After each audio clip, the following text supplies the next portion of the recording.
जय हिंद दोस्तों, मैं नवीन शर्मा आप सभी का स्वागत करता हूं। आशा करता हूं आप सब एकदम अच्छे हैं, एकदम बेहतरीन हैं। एक बार सारे प्यारे दोस्त बताएंगे आप सब कैसे हैं। उम्मीद करेंगे बहुत अच्छे होंगे, बहुत ज़बरदस्त होंगे।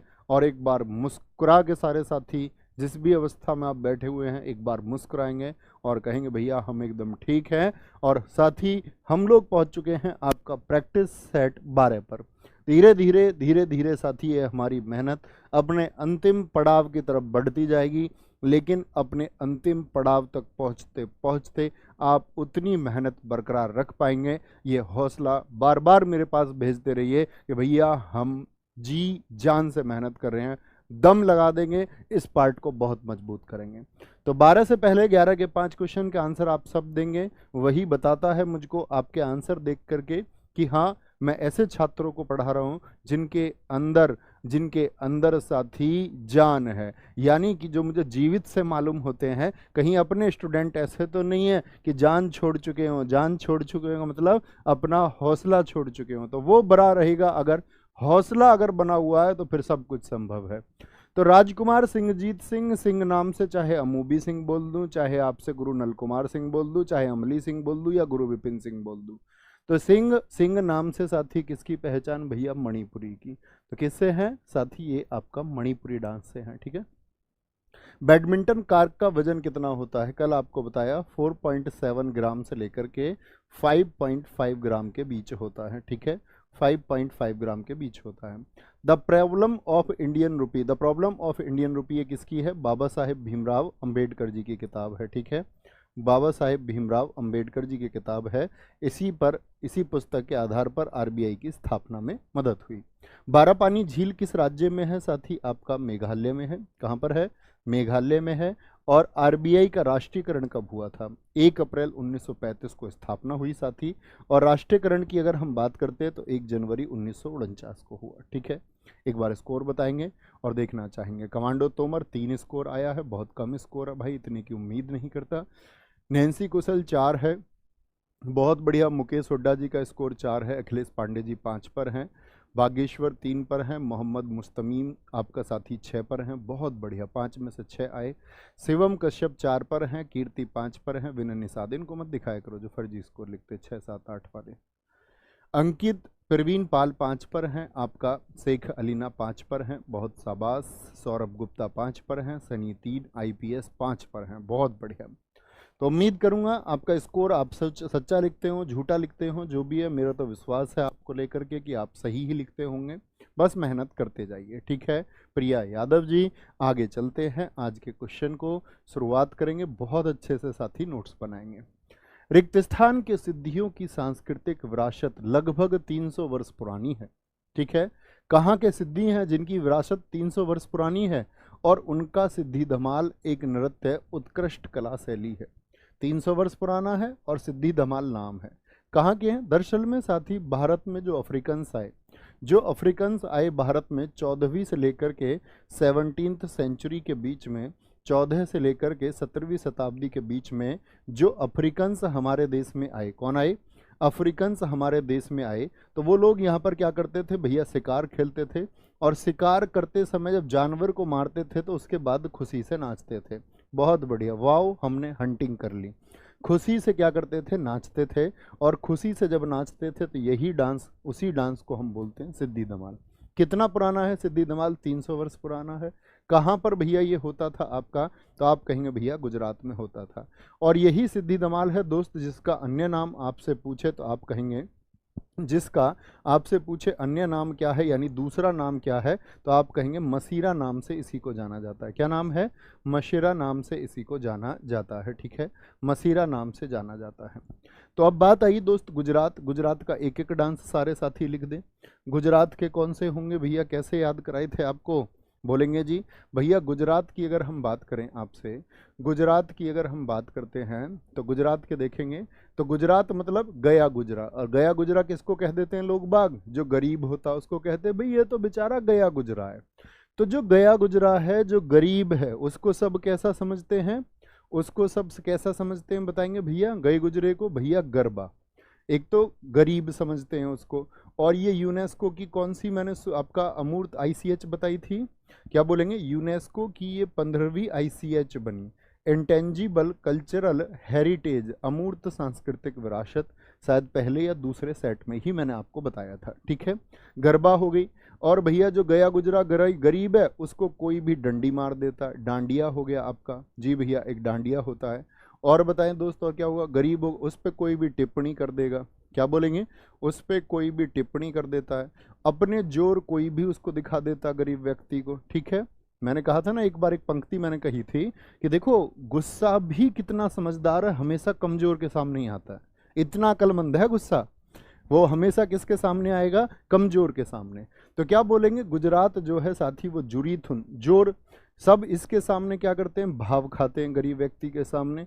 और गरीब व्यक्ति को सब कैसा समझते हैं, डेड बॉडी के जैसा समझते हैं भैया, लाशिया समझते हैं, लाशिया। अमीर आदमी गरीब को क्या समझता है, लाश जैसा।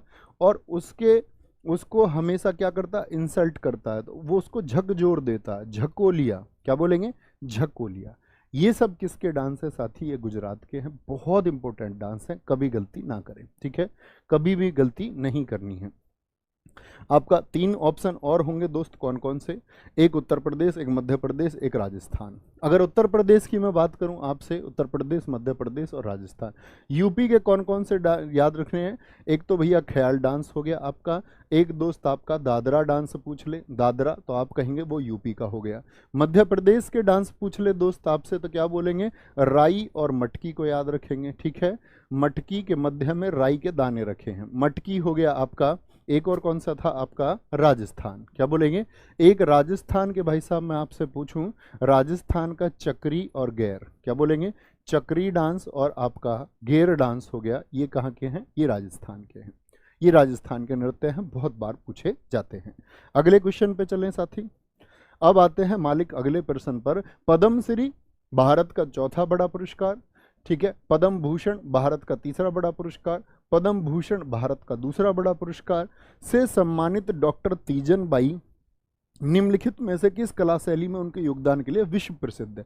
किसके लिए जानी जाती है, पंडवानी के लिए, राउत नाच, झिरलिटी या फिर गेंडी के लिए। तो ये सारे नृत्य कहाँ के हैं साथी, पहले तो ये बताएं किस राज्य के हैं, तो आपको पता होना चाहिए ये छत्तीसगढ़ के हैं भैया, कहाँ के, छत्तीसगढ़ से इनका संबंध है। और तीजन बाई जानी जाती हैं आपका पंडवानी के लिए, किसके लिए, पंडवानी के लिए।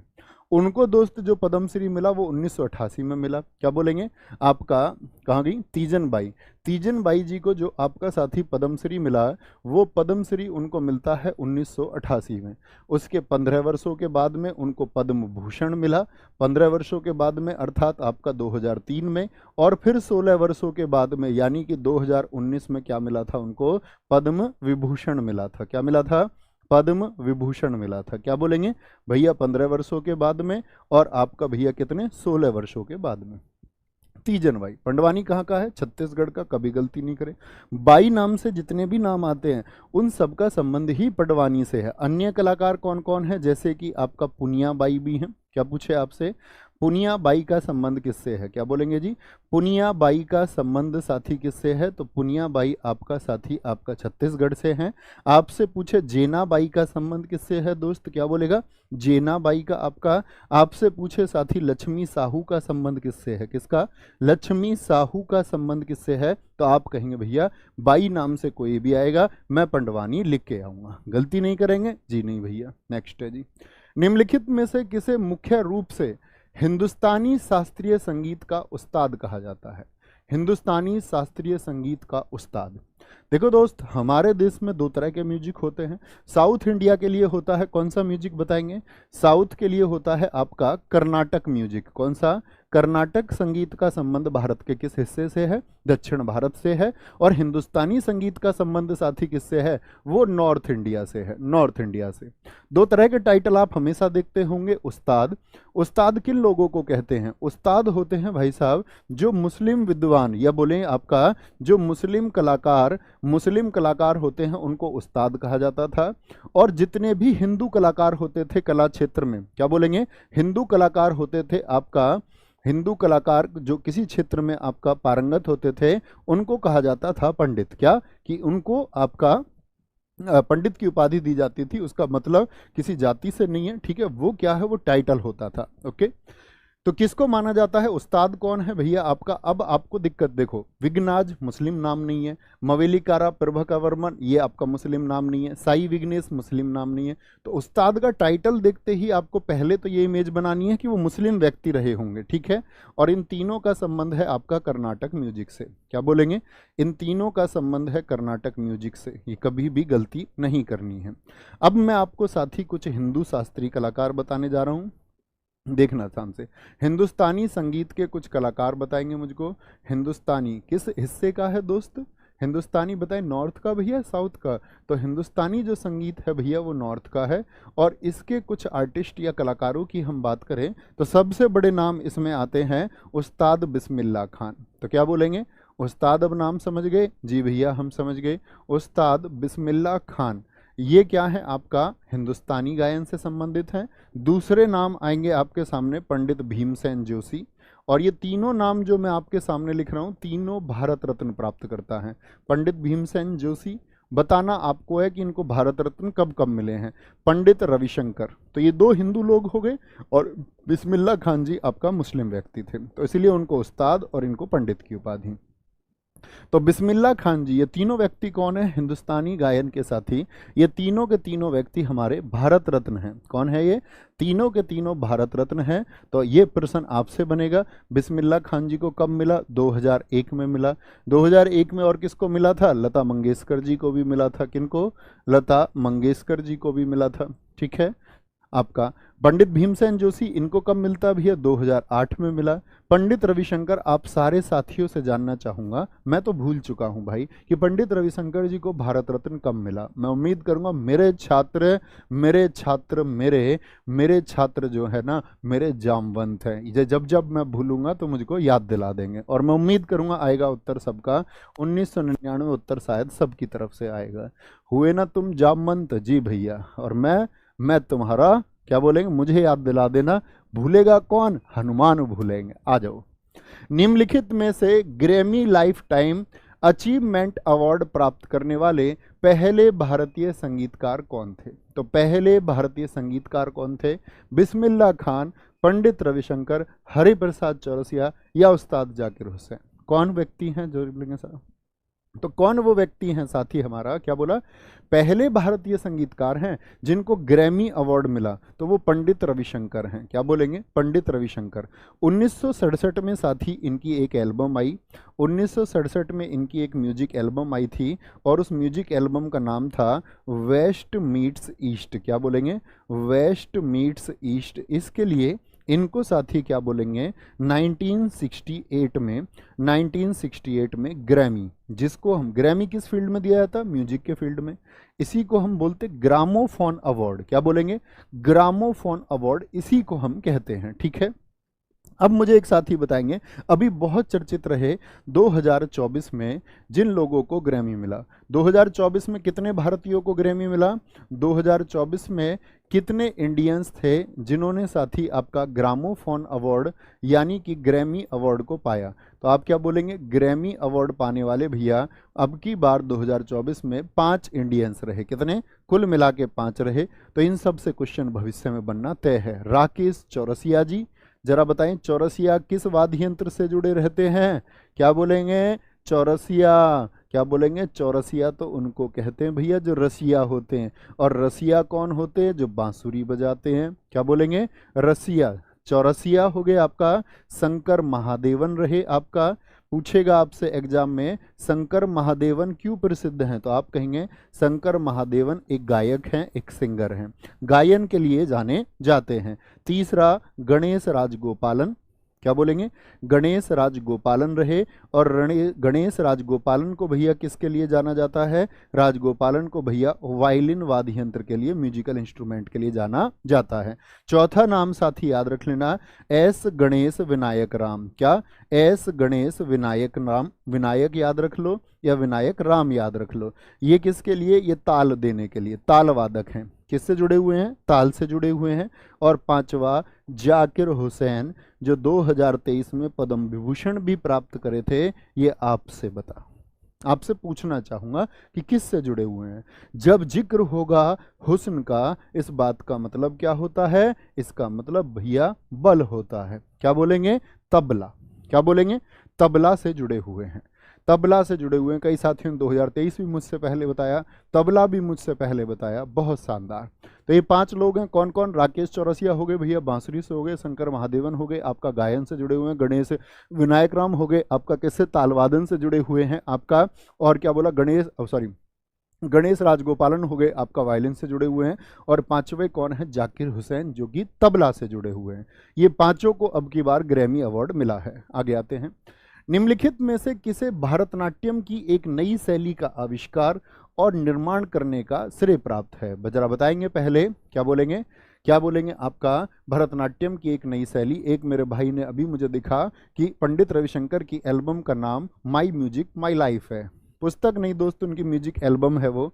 बिहारी बाबू, स्काई, SKY, बहुत बढ़िया। सूर्य कुमार यादव बोलेंगे जी। भरतनाट्यम साथी कहाँ का है? तमिलनाडु का है। यामिनी कृष्ण मूर्ति, पद्मा सुब्रमण्यम, रुक्मणी देवी, अरुणडेल। क्या बोलेंगे? पद्मा सुब्रमण्यम को क्या भरतनाट्यम की नई शैली का आविष्कार करने के लिए कहा जाता है। अब यहाँ पर मैं आपको बताना चाहूँगा कि भरतनाट्यम की कुछ स्टाइल हैं साथी।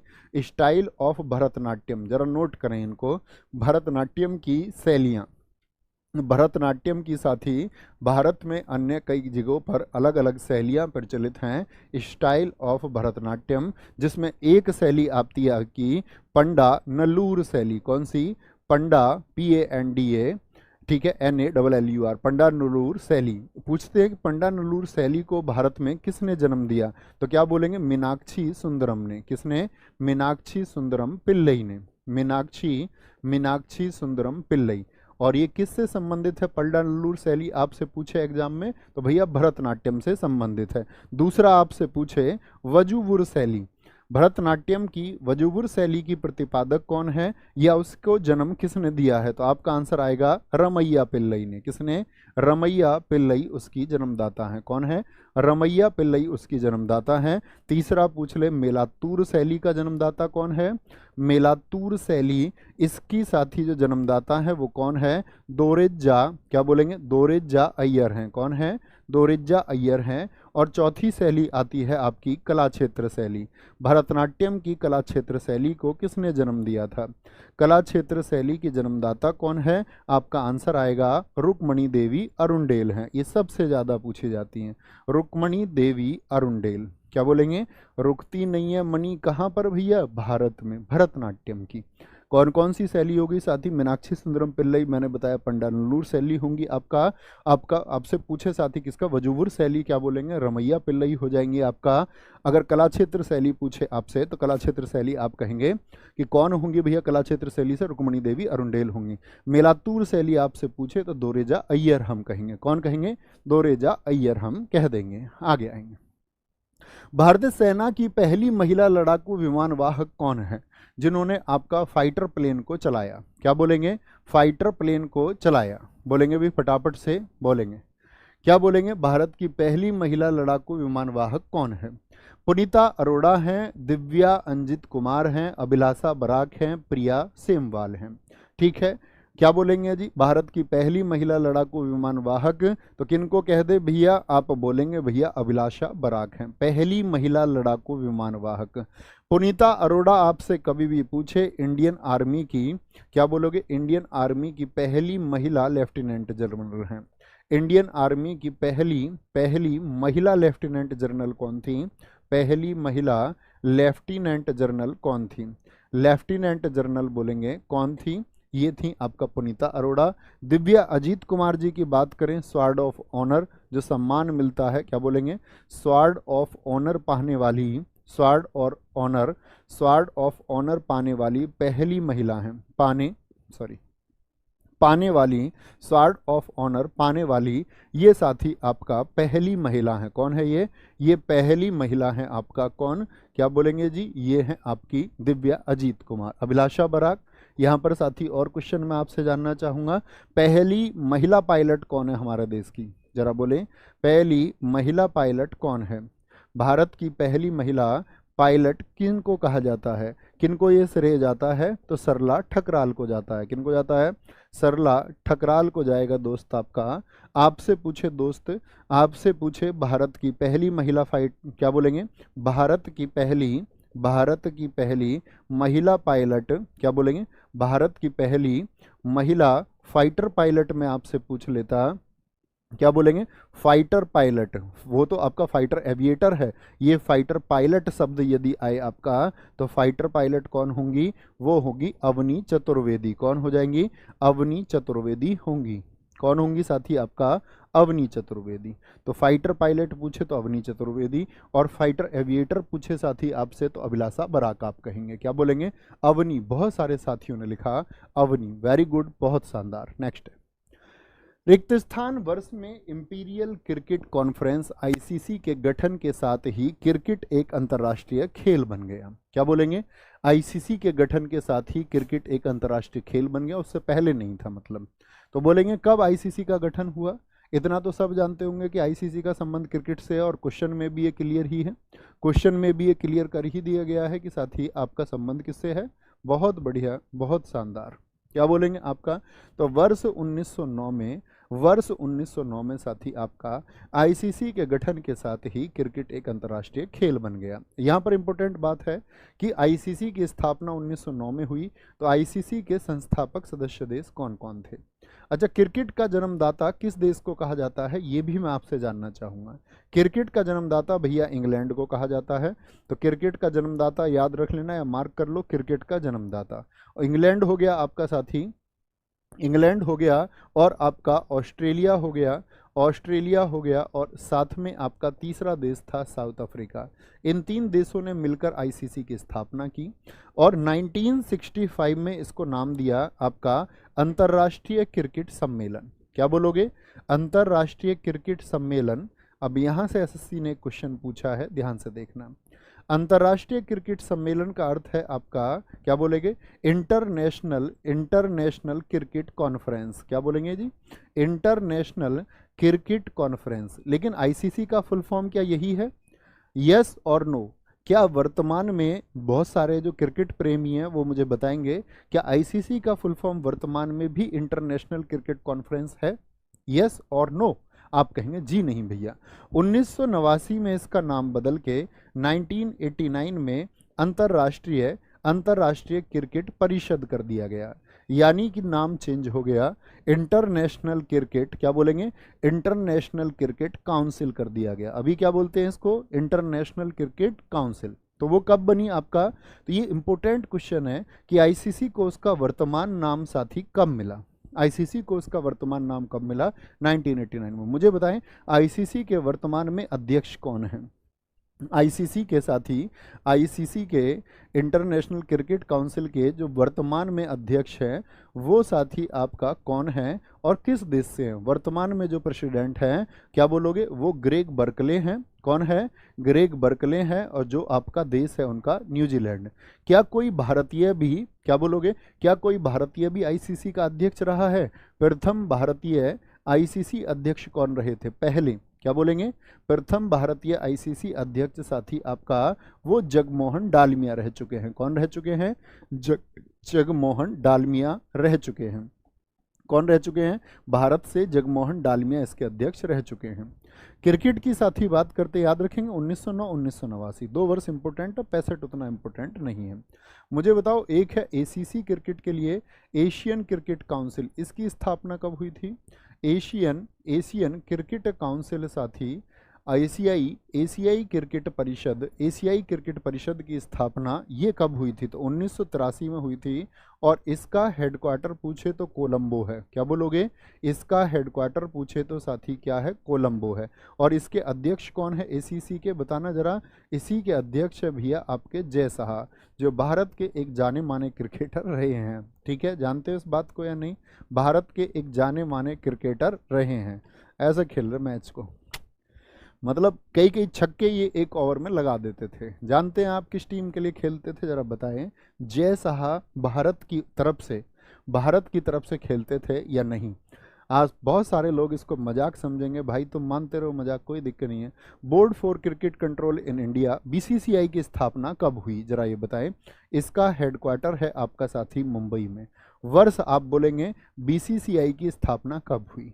बहुत इंपॉर्टेंट क्वेश्चन है, बीसीसीआई की स्थापना कब हुई। तो जिन जिन साथियों का उत्तर आएगा 1928 में है। कब बोलोगे? 1928 में है, 1928 में। मैं पूछ रहा हूँ कौन से देश के लिए खेलते हैं, कई साथी बता रहे हैं हमारा बीजेपी के लिए खेलते हैं। बड़े कमाल स्टूडेंट हो तुम यार। निम्नलिखित में से किस किस महिला व्यक्तित्व को ओलंपिक में डबल मेडलिस्ट होने का सम्मान प्राप्त है? डबल मेडलिस्ट होने का सम्मान प्राप्त है, बताएंगे भैया। प्रश्न पर आएंगे वापस। काफी हंसी मजाक हो गया कि क्या बोलेंगे, डबल मेडलिस्ट यानी ओलंपिक में भारत के लिए दो दो मेडल, दो दो बार हमारे सम्मान का प्रतीक। वो कौन रही है? साक्षी मलिक भैया एक बार, साइना नेहवाल, क्या बोलोगे? साइना नेहवाल भैया ये 2012 में कांस्य जीत के आई थी, 2012 में एक ही बार। कर्णम मल्लेश्वरी कब किस वर्ष जीती थी? सन 2000 में जीती थी, सन 2000 में। पहली महिला है ये तो, लेकिन पीवी सिंधु साथी दो बार जीत चुकी हैं। आपका 2016 में इन्होंने सिल्वर मेडल जीता था, कहां पर? 2016 में रियो ओलंपिक में। और साथ ही आपका 2020 टोक्यो में जो 21 में हुए, वहां पे इन्होंने ब्रॉन्ज मेडल जीता। ब्रॉन्ज अर्थात कांस्य पदक को इन्होंने जीता, कहां पर मेरे साथी? टोक्यो में। अच्छा मैं आपसे कहूं, क्या कोई भारतीय पुरुष भी हैं जिन्होंने हमको ओलंपिक में दो मेडल दिलाए हैं? बताइए जरा, कौन है दोस्त आपका? तो क्या बोलोगे? पुरुषों में किसका नाम आएगा? पुरुषों में भैया हम पहलवान सुशील कुमार जी का नाम लेंगे। किनका? सुशील कुमार। इन्होंने भी भारत को दो बार गौरवान्वित किया है, भारत के तिरंगे को ओलंपिक में दो बार फहराया है, 2008 में बीजिंग चाइना में, और साथ ही 2012 के लंदन में। और दोनों बार क्या बोलेंगे यहाँ पर, 2008 में कांस्य और 2012 में आपका सिल्वर मेडल, यानी कि आपका रजत पदक को इन्होंने जीता था। क्या बोलेंगे? रजत पदक को इन्होंने जीता था। ये बड़े इंपॉर्टेंट क्वेश्चन बनते हैं जो दो बार जीतते हैं, ठीक है? दो बार जीतते हैं क्योंकि ये दो ही है। And then one day a memoir, निम्नलिखित में से किस बॉलीवुड कलाकार की आत्मकथा है? एंड देन वन डे, और आखिर एक दिन। शाहरुख खान की है। आपका शाहरुख खान को कितने लोग ऐसे थे जो बचपन से शाहरुख खान कहते थे? शाहरुख खान, क्या बोलेंगे? खे को पे बना दिया। शाहरुख खान, नसरुद्दीन शाह, करण जौहर, आपका करण जौहर, क्या बोलेंगे आपका? या फिर प्रियंका चोपड़ा। तो गिलगिला करण जौहर इसका भैया राइटर नहीं है। कौन होंगे? नसरुद्दीन शाह। क्या बोलेंगे? नसरुद्दीन शाह इसके राइटर हैं। शाहरुख खान की कोई पुस्तक ऐसी चर्चित है नहीं। करण जौहर की तो बड़ी इंपॉर्टेंट पुस्तक है, बहुत पूछी जाती है, क्योंकि करण जौहर कैसा है? अनसूटेबल है, एन अनसूटेबल बॉय। क्या बोलेंगे? ये किताब के अनुसार वो खुद ही कह रहे हैं, ठीक है? An unsuitable boy. Priyanka Chopra की बात करें, अनफिनिश्ड, एसएससी द्वारा पूछी जाने वाली बहुत इंपॉर्टेंट बुक्स में से एक है। अनफिनिश्ड ए मेमोयर, ये किसकी है साथी? आपका ये प्रियंका चोपड़ा की है। बॉलीवुड की बुक्स के आंसर बताओगे मुझे, मैं लिखूंगा, आप उत्तर बताएंगे। बॉलीवुड की बुक्स के आंसर आपको बताने होंगे। बोलेंगे भैया सोनू सूद की पुस्तक का क्या नाम है? सोनू सूद की पुस्तक कौन सी है जो कोरोना के बाद में लिखी? क्या लिखी? आई एम नो मसीहा। क्या बोलेंगे? आई एम नो मसीहा। हिंदी में लिख लोगे ना, जब मैं बोलता हूं तो लिख लिया करो, कुछ पे गड़बड़ करते, कहते भैया इस नाम को हिंदी में भी लिख दो। अब बुद्धू तुम आज तक लिखना नहीं सीखे। सत्यजीत रे की बताएंगे भैया जाखन छोटो चिलम, ये अंग्रेजी वाले लिख लेंगे। जाखन छोटो छोटो चिलम, दोनों खुश रहो तुम। जाखन छोटो चिलम, सत्यजीत रे याद है? बताना किस कैसी मूवीज के निर्देशक मैंने आपको ये बताए थे? हिंदी फिल्मों के, बंगाली फिल्मों के, कन्नड़ फिल्मों के या तेलुगु फिल्मों के? ये बंगाली फिल्मों से रिलेटेड रहे हैं साथ ही। आप इनको ही आपका ऑस्कर मिला था कब? 1992 में। और 1992 में ही इनको और कौन सा अवार्ड मिला था जरा बताएं? सत्यजीत रे को भैया भारत रत्न भी इनको मिला। क्या बोलेंगे? भारत रत्न भी इनको मिला। और यही है आपका साथी बंगाली फिल्म निर्देशक। बहुत सारे साथियों का उत्तर मैं देख पा रहा हूं। सत्यजीत रे, जाखन छोटो चिलम।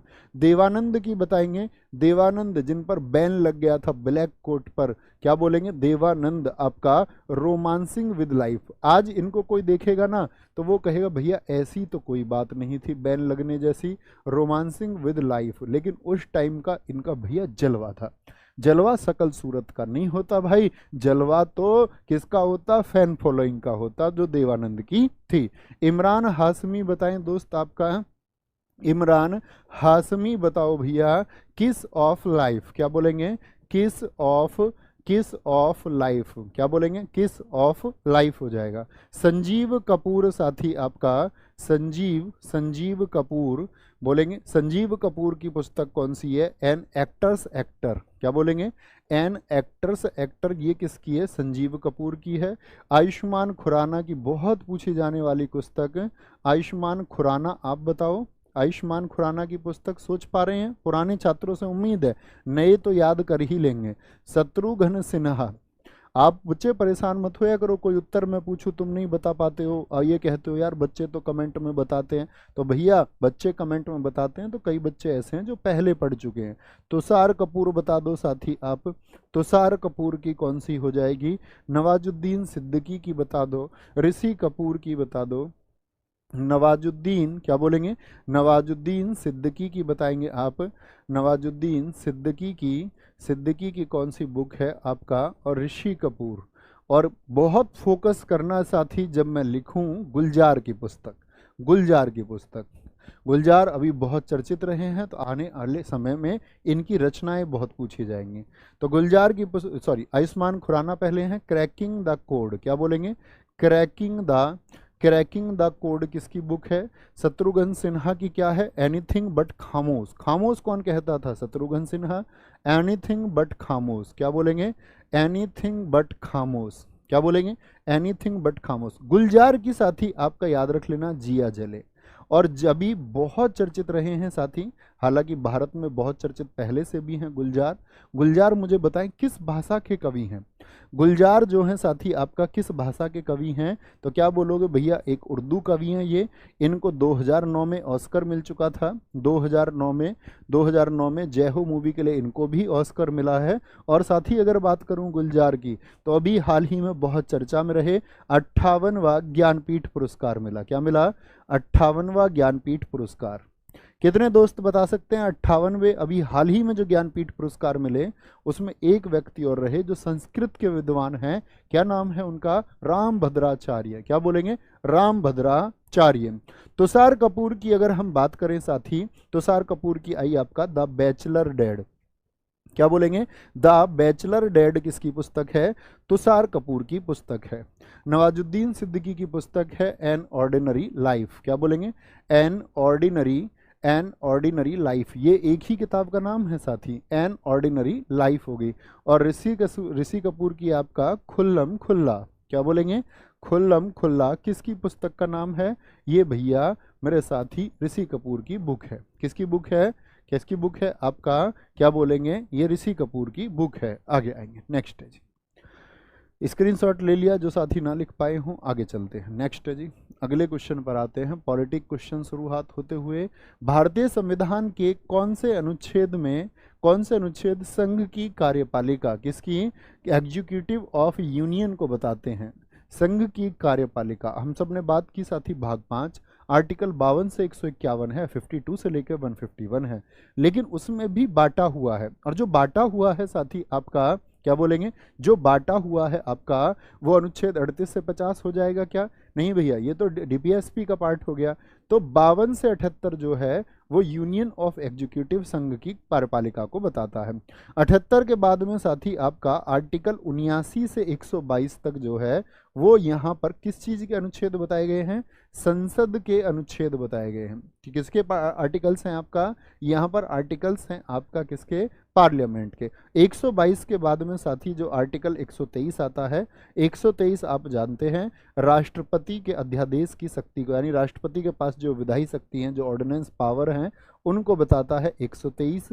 और 124 से 47 किसको बताता है, आर्टिकल 124 से 147 जो आपको पता होना चाहिए, ये संघ की न्यायपालिका को बताता है, किसको, ज्यूडिशरी ऑफ यूनियन को बताता है, संघ की न्यायपालिका। याद है ना, आर्टिकल 124 से कौन शुरू हो जाता है, जरा बताएं, आर्टिकल 124 से कौन शुरू हो जाता है, आर्टिकल 124 का संबंध किससे है?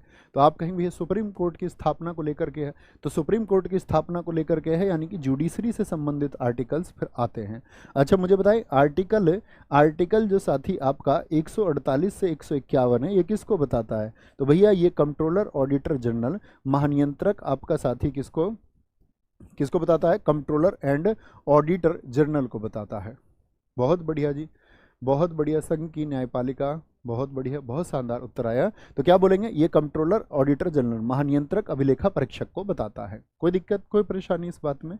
तो इस तरह हमारे आर्टिकल 52 से लेकर के 151 बटे हुआ है, और ये बटा हुआ आपको पता होना चाहिए। मैं संघ की न्यायपालिका, जैसे संघ की कार्यपालिका पूछ लिया तो पेपर में आपसे संघ की न्यायपालिका भी पूछेगा, तो आप कहेंगे संघीय न्यायपालिका सुप्रीम कोर्ट जहां से शुरू होगा वहां से शुरू होती है। ठीक है, गलती तो कोई नहीं करेगा? नहीं भैया, बिल्कुल नहीं करेंगे।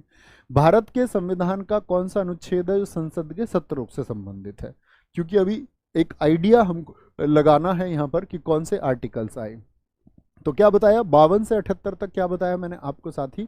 संघ की कार्यपालिका को लेकर के, और संघ की कार्यपालिका के बाद में 78 के बाद में हमने 79 से जैसे ही शुरू करते हैं तो संसद शुरू होती है। तो 79 से क्या शुरू हो जाती है? हमारी संसद शुरू हो जाती है, और 85 बताता है संसद के सत्र। मैं आपको बहुत विस्तार से बताऊंगा संसद के सत्रों में क्या होता है, शून्यकाल क्या होता है, प्रश्न कितने तरह के कैसे पूछे जा सकते हैं, नेताजी को ये कॉलर पकड़ने का अधिकार है या नहीं है संसद में जो ये लड़ जाते हैं। तो क्या बोलेंगे? भारत के संविधान का संसद के सत्रों से आर्टिकल 85 है, याद रखें। यहीं पर साथी एक आर्टिकल 120 आपको याद रखना है, जो क्या बताता है? संसद में जो कामकाज की भाषा है, यानी कि आपका पार्लियामेंट में जो आपकी कामकाज की भाषा होगी उसके बारे में कौन सा अनुच्छेद बताता है? 120 बताता है। ऐसे ही साथी आपसे पूछे आर्टिकल 122 क्या कहता है? वो कहता है जो कोर्ट है, न्यायालय है, ठीक है, जो कोर्ट है, न्यायालय है, वो संसद की कार्यवाही की जांच नहीं करेंगे। संसद की कार्यवाही की कि संसद में क्या कार्यवाही हुई है उसकी जांच कोर्ट नहीं करेगा। संसद की कार्यवाही की जांच नहीं होगी, ठीक है, उसको एग्जामाइन नहीं किया जा सकता है। किसको नहीं एग्जामाइन किया जा सकता है? जो क्या है? एक्शंस पार्लियामेंट के, जो पार्लियामेंट में कार्यवाही हुई है। ठीक है, क्या बोलेंगे? जो पार्लियामेंट में कार्यवाही हुई है। कोई दिक्कत? 2 आर्टिकल याद रखेंगे, संसद में कामकाज की भाषा। ऐसे ही इसका उल्टा होता है, आर्टिकल 210 होता है, वो विधानमंडल में कामकाज की भाषा को बताता है। स्टेट में जो लेजिस्लेचर है उसकी भाषा वहाँ पर क्या होगी साथी आपका? यानी कि वहाँ पर जो पार्लियामेंट तो होगी आपका सेंट्रल के लिए, वहाँ पर होता विधानमंडल, विधानमंडल में क्या भाषा होगी। ठीक है, आगे आते हैं। भारतीय संविधान में किस अनुच्छेद में कहा गया है कि सर्वोच्च न्यायालय का अभिलेख न्यायालय होना? क्या बोलेंगे? The supreme court shall be the court of record. क्या बोलेंगे? आपका रिकॉर्ड, कभी भी रिकॉर्ड कोर्ट नहीं बोलना है इसको, द कोर्ट ऑफ रिकॉर्ड बोलना, द कोर्ट ऑफ रिकॉर्ड। कुछ बच्चे ऐसे याद रखते हैं रिकॉर्ड और रिकॉर्ड कोर्ट, नहीं जी, द कोर्ट ऑफ रिकॉर्ड, यानी कि ये अभिलेख न्यायालय होगा, सभी प्रकार के दस्तावेजों के लिए जिम्मेदार होगा आपका, उनको संभाल के रखेगा। तो अभिलेख न्यायालय किसके अनुसार है? आर्टिकल 129 के अनुसार है। किसके अनुसार? आर्टिकल 129। सुप्रीम कोर्ट के आर्टिकल्स के साथ ही हम जब बात करते हैं तो सबसे पहले याद आता है हमको आर्टिकल 124। इसमें क्या बताया गया है? क्या बोलेंगे? एससी बोले तो सुप्रीम कोर्ट, क्या बोलेंगे? सर्वोच्च न्यायालय। कुछ ऐसे दोस्त होंगे हाई कोर्ट में कंफ्यूज होते होंगे, हाई कोर्ट क्या है? उच्च, हाई माने उच्च, तो एचसी मतलब हाई कोर्ट, यानी कि आपका क्या बोलेंगे उसको? हम उच्च न्यायालय कहेंगे। और जब सुप्रीम कोर्ट की बात आ जाएगी तो उसको उच्चतम न्यायालय कहेंगे। क्या बोलेंगे उसको? उच्च को हम उच्चतम न्यायालय कहेंगे। तो आर्टिकल 124 बताता है सुप्रीम कोर्ट की, साथ ही सुप्रीम कोर्ट की स्थापना को लेकर के बताना, सुप्रीम कोर्ट की स्थापना किस वर्ष में हुई थी। फिर आता है आपका आर्टिकल 125, ये महत्वपूर्ण आर्टिकल है। 125 बताता है साथ ही आपका जो जज होंगे, ठीक है, उनकी सैलरी को बताता है। न्यायाधीशों के जो वेतन होंगे, न्यायाधीशों के जो साथी आपका वेतन होंगे, सैलरी ऑफ जजेस को ये बताता है। ठीक है, आर्टिकल 126 जो कि यहाँ पर लिखा हुआ है, 126 बताता है आपका कभी भी एडहॉक जज को नियुक्त करना पड़ गया। क्या बोलेंगे? कार्यवाहक न्यायाधीश जो होता है, एडहॉक जो जज होते हैं, कार्यवाहक न्यायाधीश की नियुक्ति को बताता है। किसको बताता है? कार्यवाहक न्यायाधीश की नियुक्ति को बताता है, ये याद रखना है, कार्यवाहक न्यायाधीश की नियुक्ति। ठीक है, 124, 125, 126, फिर 129 बहुत इंपॉर्टेंट है, कोर्ट ऑफ रिकॉर्ड। बहुत सारे साथियों ने लिखा 26 जनवरी 1950। साथी स्थापना 28 जनवरी मत लिखना कोई भी, स्थापना तो 26 जनवरी को हुई, प्रथम बैठक बोले तो 28 जनवरी कहेंगे। प्रथम बैठक बोले तो 28 जनवरी 1950 कहेंगे, ठीक है। स्थापना तो 26 जनवरी को ही हो गई थी। पहली बैठक जो हुई यहाँ पर क्या बोलेंगे, जो पहली कार्रवाई हुई है वो 28 जनवरी है, ठीक है। आगे आएंगे। भारत के निम्नलिखित राष्ट्रपतियों में से किसने भारत के संविधान के 100वें संशोधन को स्वीकृति दी? 100वां संशोधन जिसका संबंध किससे था साथी? तो 100वें संशोधन की हम बात करें, ये भारत और बांग्लादेश के बीच में साथी किसका, भूमि विवाद को मैंने इसी कक्षा में आपको बताया था कि किस किस के बीच में आपका 3 बीघा कॉरिडोर को लेकर के विवाद था। भारत और बांग्लादेश के बीच का जो डिस्प्यूट था उसको सॉल्व किया गया कि भारत अपने पड़ोसी देश के साथ अच्छे संबंध में रहे। तो ये क्या बोलेंगे, आपका 2015 का है। और 2015 में कौन साहब थे, आपका प्रणब मुखर्जी थे। कौन थे जी? प्रणब मुखर्जी भारत के राष्ट्रपति थे। कौन थे? प्रणब मुखर्जी भारत के राष्ट्रपति थे। आगे आइए। भारत के संविधान के निम्नलिखित संशोधनों में से किसने गोवा को राज्य का दर्जा दिया? कॉमन संशोधन हम पहले खत्म कर लेते हैं। क्या बोलेंगे, गोवा को राज्य का दर्जा किस संशोधन से मिला? क्या 52वें संविधान संशोधन से मिला? 52वां संविधान संशोधन 1985 में हुआ, जो किसको बताता है साथी? आपका दल बदल को। बड़ा पूछा भी जाता है, दल बदल को बताता है, ठीक है। तो 56वें संशोधन से मिला, क्या मैं ये बोल दूं आपका 59वें से मिला या 48वें से? तो हम कहेंगे भैया 56वां कॉन्स्टिट्यूशनल अमेंडमेंट, जो कि आपका साथी 1987 में हुआ, उससे गोवा को राज्य का दर्जा मिला। अच्छा, एक पूछा जाता है कि राज्यों का जो पुनर्गठन हुआ वो आपका 1956 का कौन सा संविधान संशोधन है?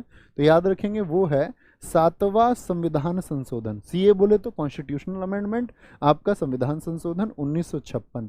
ये क्या है आपका 7वां? ये आपका राज्य पुनर्गठन अधिनियम है, ये याद रख लेना है। क्या बोलेंगे? राज्य पुनर्गठन, सॉरी पुनर्गठन को हम गलत लिख रहे हैं, राज्य पुनर्गठन अधिनियम है। क्या है ये? राज्य पुनर्गठन अधिनियम है, ठीक है। राज्य पुनर्गठन अधिनियम है 7वां, ठीक है। ये बेसिक चीजें जो भी मैं आपको बताऊं दोस्त, कभी भी मैं आपसे पूछूं, जब अगले स्टेप पे हम जाएं तो आपको तैयार होने चाहिए। उसी क्रम में मैं आपको सिखाऊंगा चीजें, क्योंकि इन सब की हमको जरूरत पड़ेगी। भारत के संविधान के किस संशोधन ने गोवा, दमन और दीव को, क्या बोलेंगे, गोवा, अभी कौन सा संविधान संशोधन बताया गोवा के लिए, जरा बताएं? 1987 का 56वां। गोवा, दमन और दीव को संविधान की पहली अनुसूची में संशोधन करके भारत के 8वें केंद्र शासित प्रदेश के रूप में शामिल किया था। तो क्या बोलेंगे भैया, गोवा संशोधन करके ने गोवा, दमन, दीव को, तो 13वां था, 10वां था, 12वां था या 18वां था? तो आप कहेंगे भैया 12वां संविधान संशोधन था। और जब अगर हम गोवा की बात करते हैं, तो गोवा की जब हम बात करते हैं तो दिसंबर 1961 में, मुझे बताएं गोवा किस देश से अलग हुआ था, किस देश से मुक्त हुआ था? तो आप बोलेंगे दमन और दीव ये अलग हुए थे आपका पुर्तगालियों से। क्या बोलेंगे? पुर्तगाल से अलग होकर के आपका साथी दिसंबर 1961 में, ठीक है। और क्या बोलेंगे यहाँ पर 13वां, ये नागालैंड के लिए हो गया। 13वां साथी नागालैंड को राज्य का दर्जा मिला था, इससे नागालैंड को मिला था। 10वें से दादरा नागर हवेली, बाद में बताऊंगा आपका। 18वां हो गया आपका साथी पंजाब हरियाणा के लिए, कोई दिक्कत नहीं। अच्छा, यहाँ पर एक याद रखो अभी आप, 36वां संविधान संशोधन जो 1975 का है, ये क्या कहता है? सिक्किम को पूर्ण राज्य का दर्जा। क्या कहता है? सिक्किम को पूर्ण राज्य का दर्जा। सिक्किम को पूर्ण राज्य का दर्जा किससे मिला? और सह राज्य का पूछ ले, अगर सिक्किम को सह राज्य का दर्जा पूछ ले, सिक्किम को को स्टेट किससे बनाया गया था? वो 35वां संविधान संशोधन था। सीए बोले तो कॉन्स्टिट्यूशनल अमेंडमेंट, ठीक है।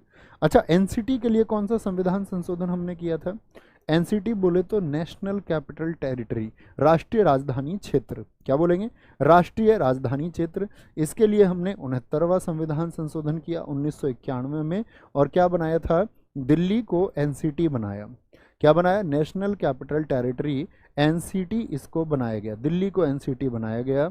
और तभी यहाँ पर क्या की गई? विधानसभा सीटें। अच्छा, बता सकते हैं कितने लोग हैं कि दिल्ली में विधानसभा की सीटें कितनी हैं? दिल्ली में विधानसभा की सीटें कितनी हैं? बोलेंगे भाई फटाफट से। बोलेंगे गुरुजी एक गलती कर दी शायद आपने, क्योंकि पंडित रविशंकर को 5 ग्रैमी मिल चुके हैं। फर्स्ट 1967, 1973, 2002, 2013 मिल चुके हैं, बट सर आपने लिखा 1967 को मिला है, चेक करो। भाई साहब मैंने बोला 1967 में ही उनको मिला, घोषणा 1967 में हुई, क्योंकि उनकी एल्बम वेस्ट मीट्स ईस्ट 1967 में ही आई, घोषणा उसकी 1967 में होगी, लेकिन उनको वो दिया गया था 1968 में। कभी भी 2 ऑप्शन नहीं देगा, क्योंकि दोनों क्वेश्चन एसएससी पूछ चुकी है। जब 1968 उनको देना था तो उन्होंने 1967 को विकल्प में नहीं रखा, रखेगा तो क्वेश्चन दोहराई में आ जाएगा, क्योंकि एसएससी दोनों आंसर इसके मान चुके, 1967 भी 1968 भी।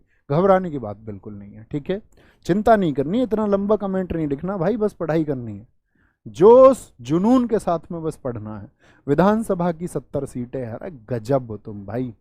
समुद्रगुप्त की उपलब्धियों को उनके दरबारी कवि द्वारा प्रशस्ति नामक एक शिलालेख में दर्ज किया गया। गुप्त वंश पर साथी अगर हम बात करें, आपका गुप्त वंश बता सकते हो, गुप्त वंश के दौरान कौन से शासक थे जिनके दरबारी यानी कि समुद्रगुप्त की उपलब्धि, उनके कौन से दरबारी थे दोस्त? हरिसेन। हरिसेन एसएससी का फेवरेट व्यक्ति है, और हरिसेन ने ही लिखा प्रयाग प्रशस्ति अभिलेख। प्रशस्ति का मतलब ही क्या है? प्रशंसा है भैया, प्रशंसा है भैया। प्रयाग प्रशस्ति अभिलेख, प्रयाग किसको बोलते हैं? इलाहाबाद को, यानी इसको हम इलाहाबाद प्रशस्ति लेख भी कहते हैं। बताना कितनी पंक्ति इसने लिखी थी, कितनी पंक्ति इसने लिखी थी इसकी तारीफ में? क्या बोलेंगे भैया? समुद्रगुप्त की तारीफ में कितनी पंक्ति लिख दी थी? 33 पंक्ति लिख दी थी, 33 पंक्ति। और समुद्रगुप्त को और क्या क्या लिखा हरिसेन ने? क्या बोलेंगे? हरिसेन ने कविराज कहा, क्या कहा? कविराज कहा, और इसी ने ही साथी उसकी वीणा बजाते हुए जो सिक्के के चित्र थे, क्या बोलेंगे? वीणा वादक उसको प्रस्तुत किया कि वो एक वीणा वादक था। क्या बोलेंगे?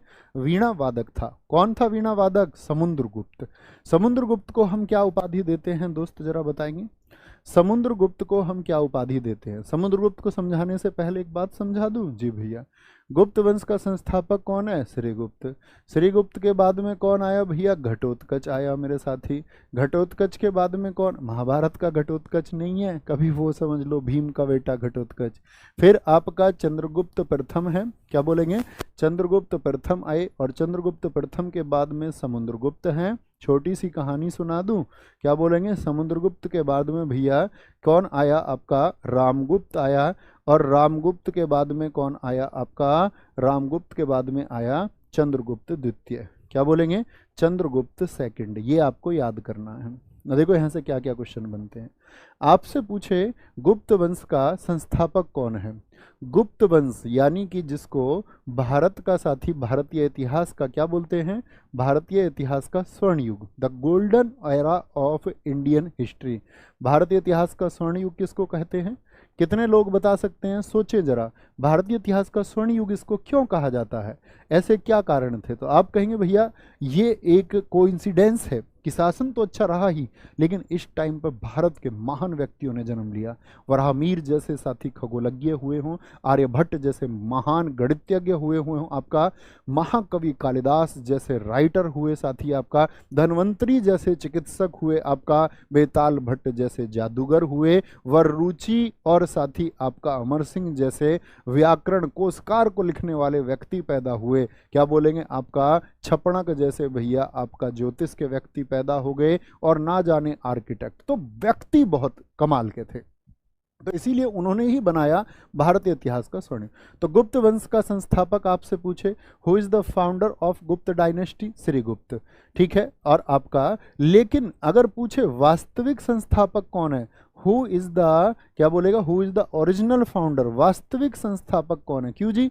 वास्तविक संस्थापक और संस्थापक में अंतर यह है, जो राज्य की सीमाओं में सबसे ज्यादा विस्तार करे वही आपका वास्तविक संस्थापक है। और चंद्रगुप्त द्वितीय गद्दी पर बैठा 319 एडी। एडी का मतलब आज वाला जो कैलेंडर चल रहा है, ईसवी में बैठा है, यानी जैसे अभी 2024 तो ऐसे सन 300 भी चला होगा। तो चंद्रगुप्त प्रथम के बाद में आता है समुद्रगुप्त आपका साथी। क्या बोलेंगे? ये 319 से लेकर के 335 या 334 इसके बारे में कई जगह लिखता है, विभेद मिलते हैं इसके। गुप्त वंश के शासनों में सबसे ज़्यादा अंतर है, लेकिन जो मैं बोर्ड पे लिख रहा हूँ वो सर्वदा सत्य है।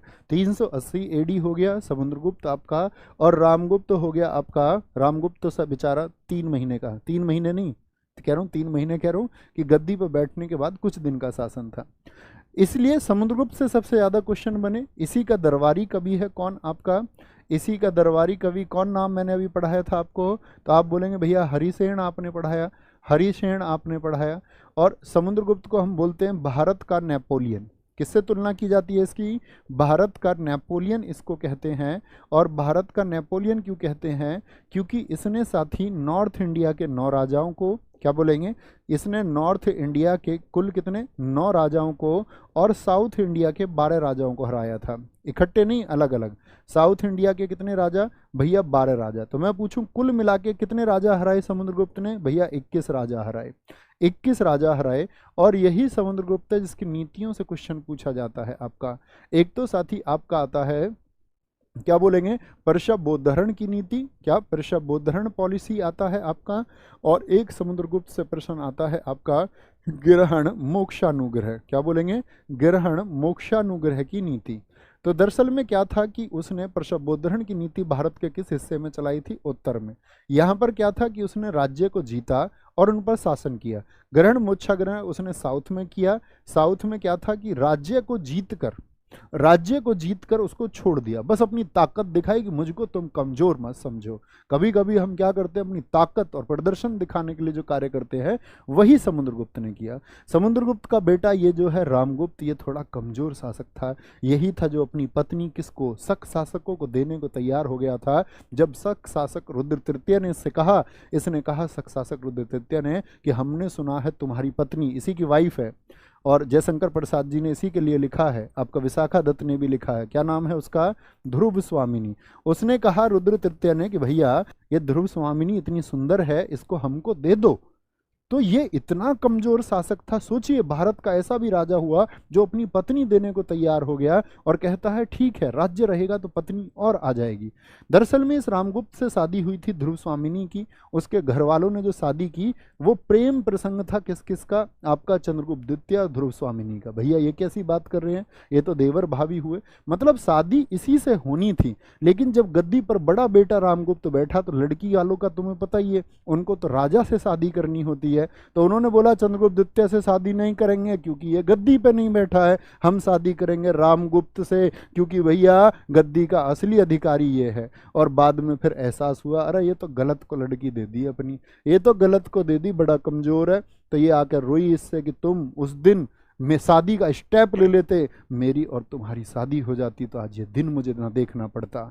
तो उसने कहा ठीक है। तो इसने बोला अच्छा घर की स्त्री को देने को तैयार है, तो इसका गर्दन काटा था इसने, अपने भाई का, इसका कमजोर आदमी। और फिर जाकर के शकों का जो रुद्र तृतीय था उसको हराया था। इसीलिए तो हम चंद्रगुप्त द्वितीय को बोलते शक धन अरि, शकों का दुश्मन, वह क्या बन गया, शकों का दुश्मन बन गया। तो चंद्रगुप्त द्वितीय किसके बाद में आया, रामगुप्त के बाद में, और फिर शादी करी ध्रुव स्वामिनी से। ठीक है, कोई दिक्कत, आगे आ जाओ।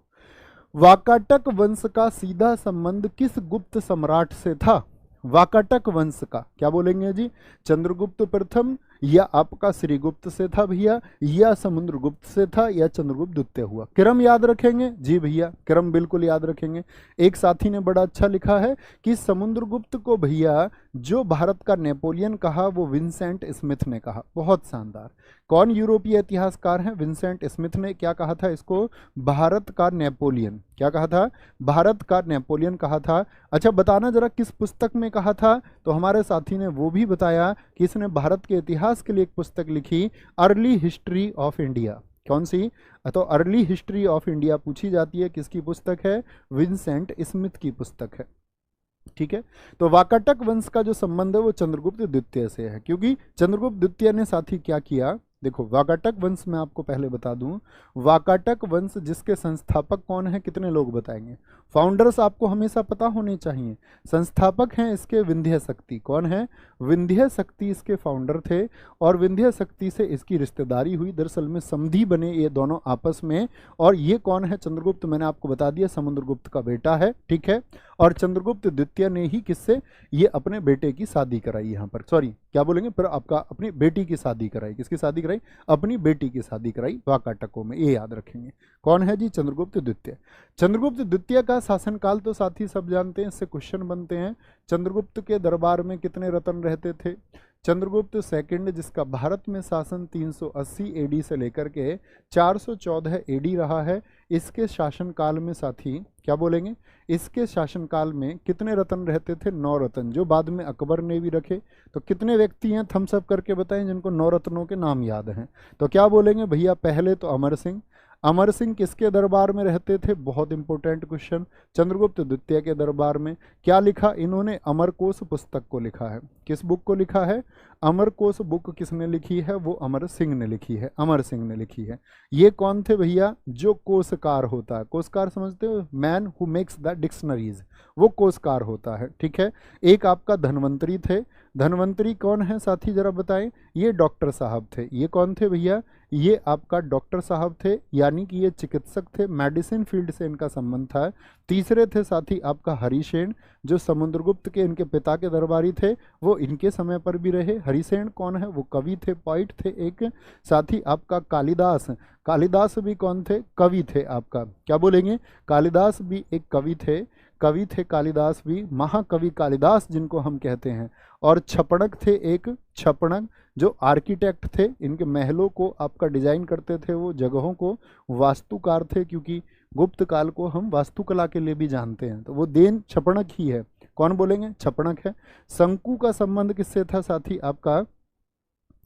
सॉरी, छपणक का संबंध जो है ना दोस्त, वो छपणक का संबंध था ज्योतिष से। मैं गलत बोल रहा हूँ, वो शंकु है, शंकु। शंकु का जो संबंध था ना साथी आपका वास्तुकला से, आर्किटेक्ट के लिए इनको कहें तो ज़्यादा ठीक है। छपणक जो है ना वो वास्तुकला और ज्योतिष से थे। इनके लिए लिखना ज्योतिष का ध्यान रखते थे, और ग्रहों की दिशा जो होगी वास्तुकला, तो पहले ज्योतिष कहें तो ज़्यादा अच्छा होगा। सातवां जो नाम है साथी वो वराहमीर का है, जिनका संबंध था किससे? एस्ट्रोनॉमी से। किससे? खगोल से संबंध था, खगोल से, खगोल विज्ञान से उनका संबंध था। वररुचि थे साथी 8वें, वररुचि थे, उनका संबंध किससे था? तो पूछता है चंद्रगुप्त द्वितीय के दरबार में वररुचि का संबंध किससे था? तो वररुचि का संबंध था आपका व्याकरण से, ग्रामर से। ठीक है, ग्रामर से इनका संबंध था। और 9वें थे बेताल भट्ट, जो भैया जादूगर थे। कौन थे? बेताल भट्ट, जो कि कौन थे? जादूगर थे। कौन थे? जो जादूगर थे। ये आपको याद रखना है। और क्या क्या क्वेश्चन यहाँ से पूछ सकता है एसएससी, देखना ध्यान से। हरिशेन तो मैंने आपको बता दिया, सारा क्लियर है। कौन सा अभिलेख लिखा भैया? प्रयाग प्रशस्ति अभिलेख लिखा। धन्वंतरी जी के बारे में, महाकवि कालिदास जी के बारे में साथी इनकी रचनाएं कौन कौन सी हैं बताएंगे? तो अभिज्ञान शाकुंतलम तो कम से कम याद रखो। क्या बोलेंगे?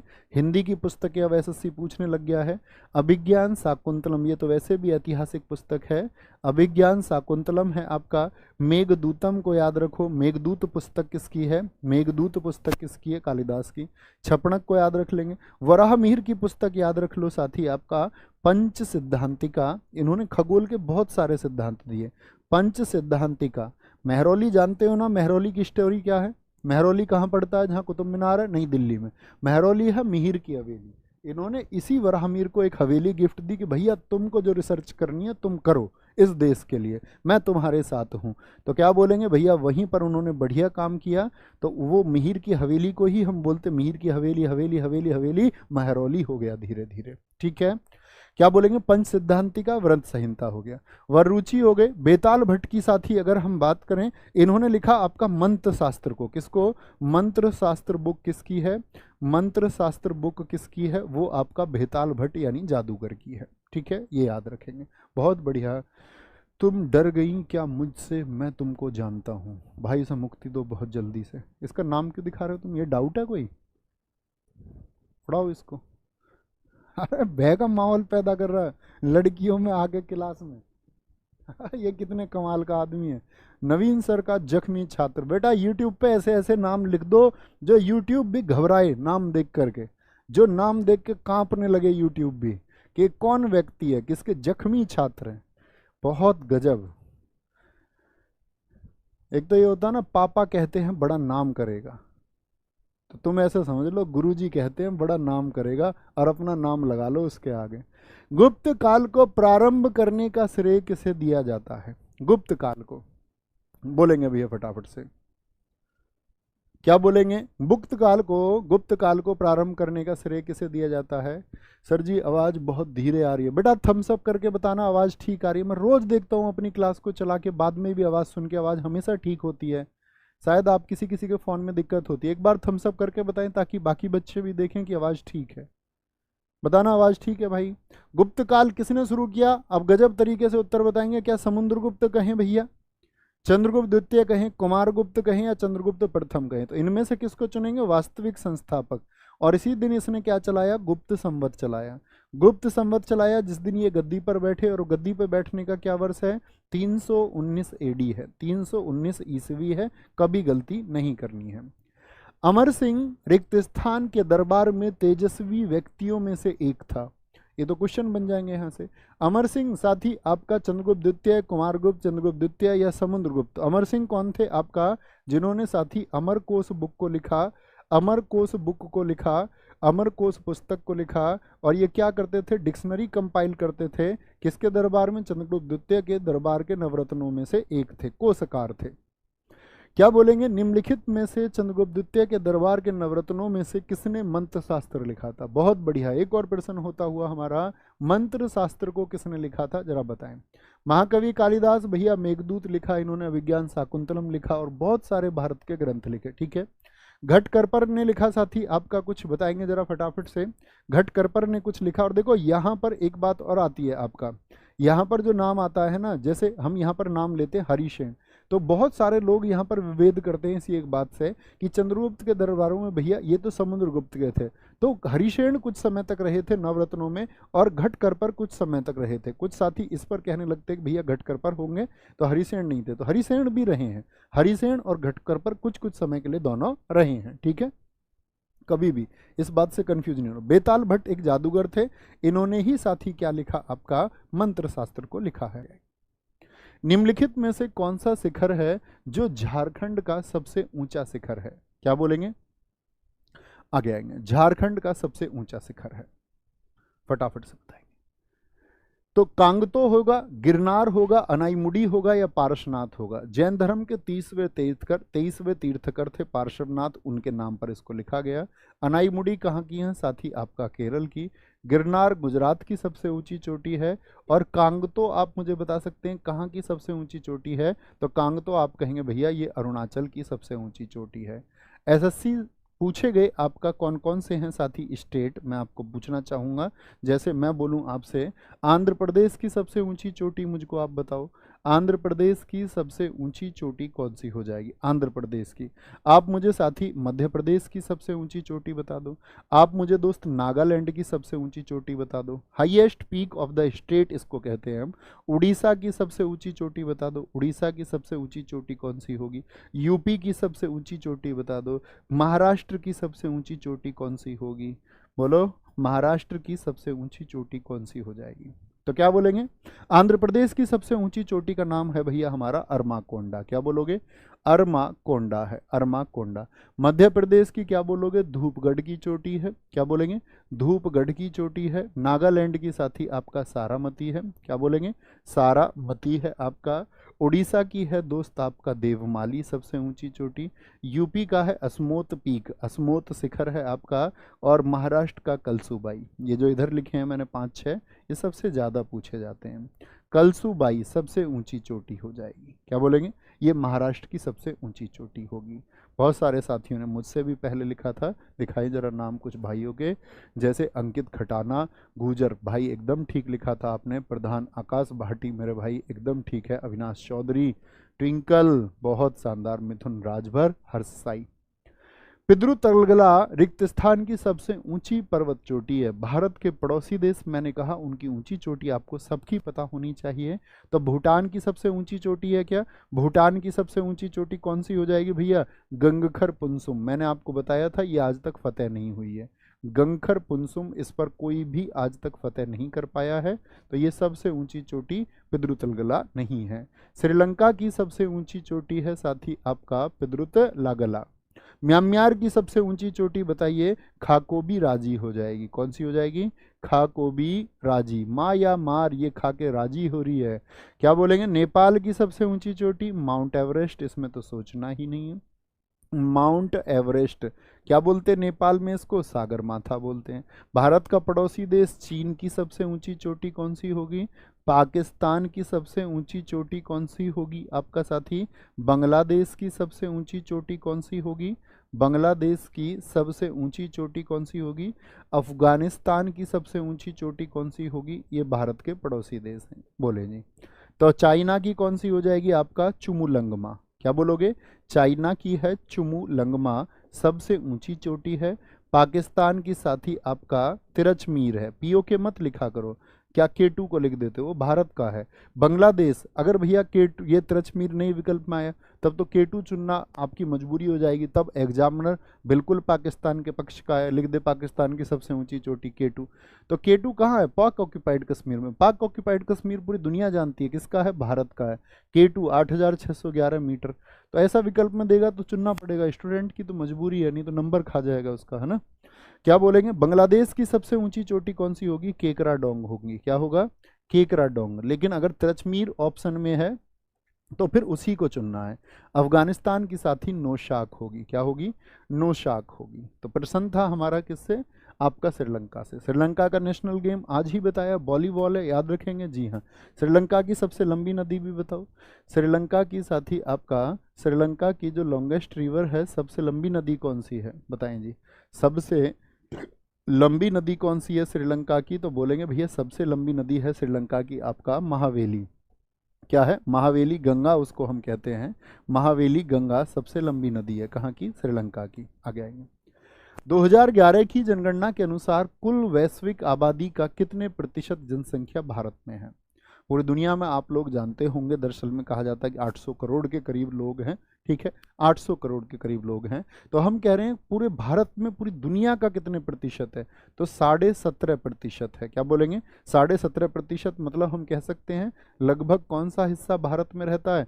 लगभग 1/6। तो मुझे बताओ आप इसी क्वेश्चन पर, भारत का कौन सा स्टेट है जिसमें भारत की जनसंख्या का 1/6 रहता है? भारत का कौन सा स्टेट, कौन सा राज्य है जिसमें भारत की कुल जनसंख्या का लगभग 1/6 रहता है? तो ऐसे साथी याद रखेंगे भैया, अपना यूपी है। यूपी जिसमें 16.49% लोग रहते हैं। किसका? भारत का, इंडिया का। ठीक है, इंडिया की जनसंख्या का, और 1/6 इसी में रहते हैं, इंडिया की जनसंख्या का। ठीक है, मुझे साथी आप बताओ कुल जनसंख्या भारत की लगभग कितनी बताएंगे 2011 की जनगणना के अनुसार? तो कुल जनसंख्या भैया हम कहेंगे आपका 121 करोड़। क्या बोल देंगे? 121 करोड़ हम इसको कह के रखेंगे। अच्छा, मुझे बताओ अगर भारत की कुल जनसंख्या की बात करें तो ग्रामीण प्रतिशत कितना है? मतलब गांवों में कितना भारत निवास करता है? अगर हम बात करें भारत में साथी जो ग्रामीण जनसंख्या है, ग्रामीण जनसंख्या गांवों में ज़्यादा भारत रहता है या शहरों में? भैया नो डाउट गांवों में ज़्यादा भारत रहता है। तो जो आपका साथी रूरल पॉपुलेशन है वो 16.84% है। अगर मैं आपसे पूछूं जो अर्बन पॉपुलेशन है, जो शहरों में भारत रहता है, शहरी जनसंख्या कितनी है? वो 31.64%। हाँ, 31.64% हो जाएगी। ठीक है। अच्छा, मुझे बताओ दशकीय जो जनसंख्या वृद्धि दर रही हमारी कितनी रही? दशकीय जनसंख्या जनसंख्या वृद्धि दर, ठीक है, जो आपका पॉपुलेशन ग्रोथ रेट रहा पर डिकेड, वो कितना रहा? यानी कि वो किससे बात कर रहे हैं हम? 2001 से 11 के बीच कितना रहा? तो 10 सालों में कितनी जनसंख्या बढ़ी, कितने प्रतिशत? तो 17.7%। क्या बोलेंगे? 102 करोड़ से हम 121 करोड़ पर पहुंचे। 102 से लेकर के हम साथी 121 करोड़ तक पहुंचे, तो 17.7% हमारी जनसंख्या बढ़ गई। ठीक है, आगे 2011 की जनगणना के अनुसार भारत में ग्रामीण साक्षरता दर कितनी है? जैसे मैंने कहा कि भारत में कितने लोग निवास करते हैं आपका, तो आप कहेंगे गांवों में भारत में 68.84% लोग निवास करते हैं। तो इतने लोग, अगर मैं बोलूँ 100 लोगों में से 68 लोग लगभग भारत में रह रहे हैं, बोलो भैया हाँ या ना? 68 लोग लगभग कहाँ रह रहे हैं आपका? भारत के गांव में रह रहे हैं। इतनी बात समझे अब तक, जो पिछली बात मैंने आपको बताई थी। और लगभग मैंने बता दिया कि आपका 32 लोग आपका कहाँ पर रह रहे हैं? शहरों में रह रहे हैं। थम्स अप करो मेरी इस बात पर पहले। जी भैया समझ गए। अब ये कह रहा है कि जो ग्रामीण साक्षरता दर है, यानी ये जो 68 लोग गांवों के हैं, इनमें से कितने प्रतिशत लोग हैं? अगर 68 में से 68 पढ़े लिखे हो जाएं तो 100% हो जाएगी, लेकिन इन 68 में से कितने प्रतिशत हैं, वो 66.77% होंगे, 66.77%।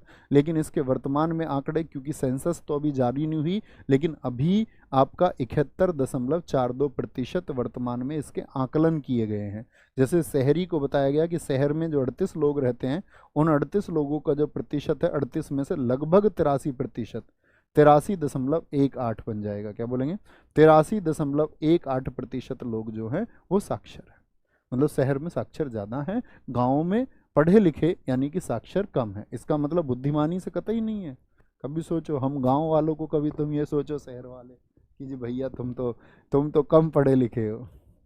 तो कहने का मतलब लोगों की संख्या कम है।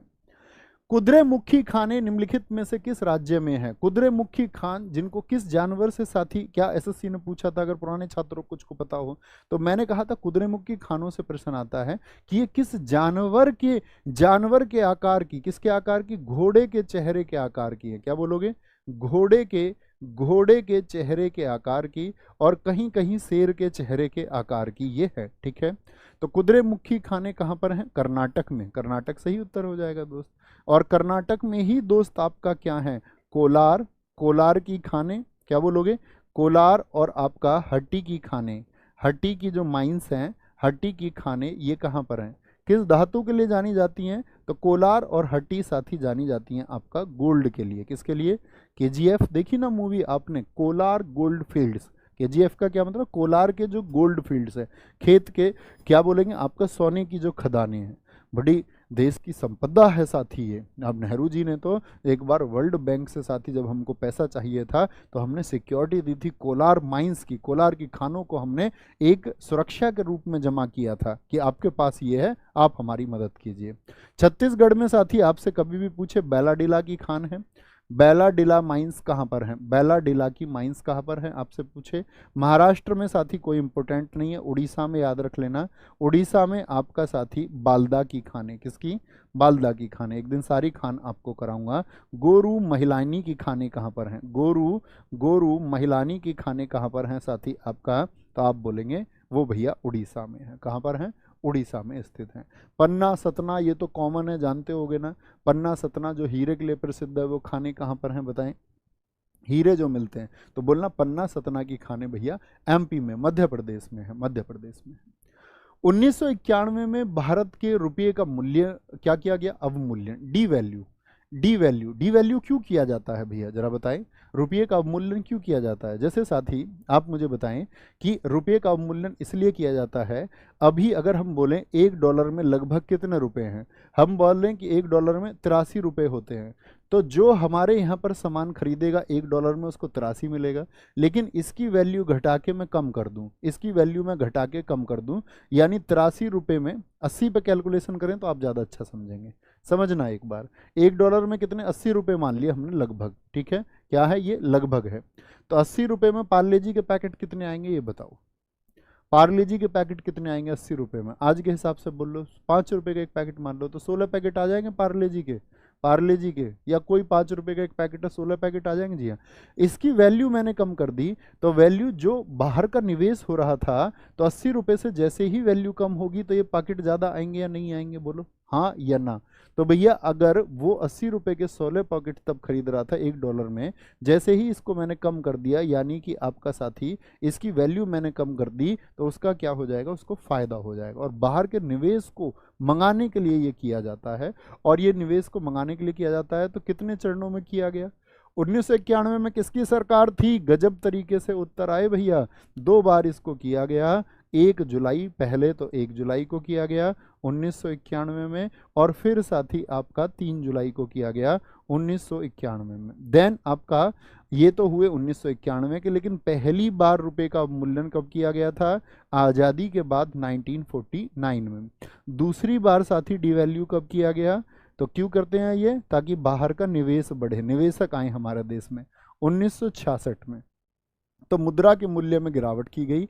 1991 में पीवी नरसिम्हा राव की सरकार थी। क्या बोलेंगे, कई दोस्त तो पता नहीं क्या लिख रहे हैं, पीवी नरसिम्हा राव, जिनके फाइनेंस मिनिस्टर कौन थे, क्या बोलेंगे भैया, मनमोहन सिंह जी थे। कौन थे, मनमोहन सिंह जी उनके प्राइम मिनिस्टर थे। 2017 से भारत में वित्त मंत्री किस तारीख की देश के लिए केंद्रीय बजट पेश कर रहे हैं। 2017 से जो बजट आता है वो किस तारीख को आता है, तो ये तो हम कहेंगे भैया 1 फरवरी को आता है। पहले किस तारीख को आता था, 2016 तक किस तारीख को आता था, 2016 तक आता था फरवरी का साथी, फरवरी का जो अंतिम वर्किंग डे होता था, मतलब छुट्टी ना हो, वो छुट्टी के ऊपर डिपेंड करता था, जो भी वर्किंग डे, संडे नहीं होगा तो उससे पहले सैटरडे को ले आते थे। तो पहले आता था फरवरी के लास्ट वर्किंग डे को आता था, ठीक है। जैसे 28 फरवरी मान लो, 29 फरवरी, अगर 29 का महीना और संडे नहीं है तो 29 को आएगा, 28 है तो 28 को आएगा।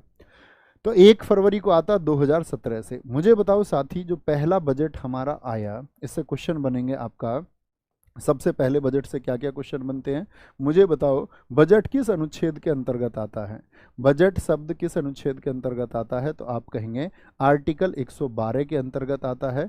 भारत का जो पहला बजट आया साथी आपका, वो किस वर्ष में आया, ब्रिटिश इंडिया के तहत 1860 में आया, 1860। और किसने पेश किया था उसको, जेम्स विल्सन ने। किसने, जेम्स विल्सन द्वारा ये पेश हुआ था। जेम्स विल्सन नामक व्यक्ति ने उस समय इसको पेश किया था। आज़ाद भारत का पहला बजट कब पेश हुआ बताएंगे।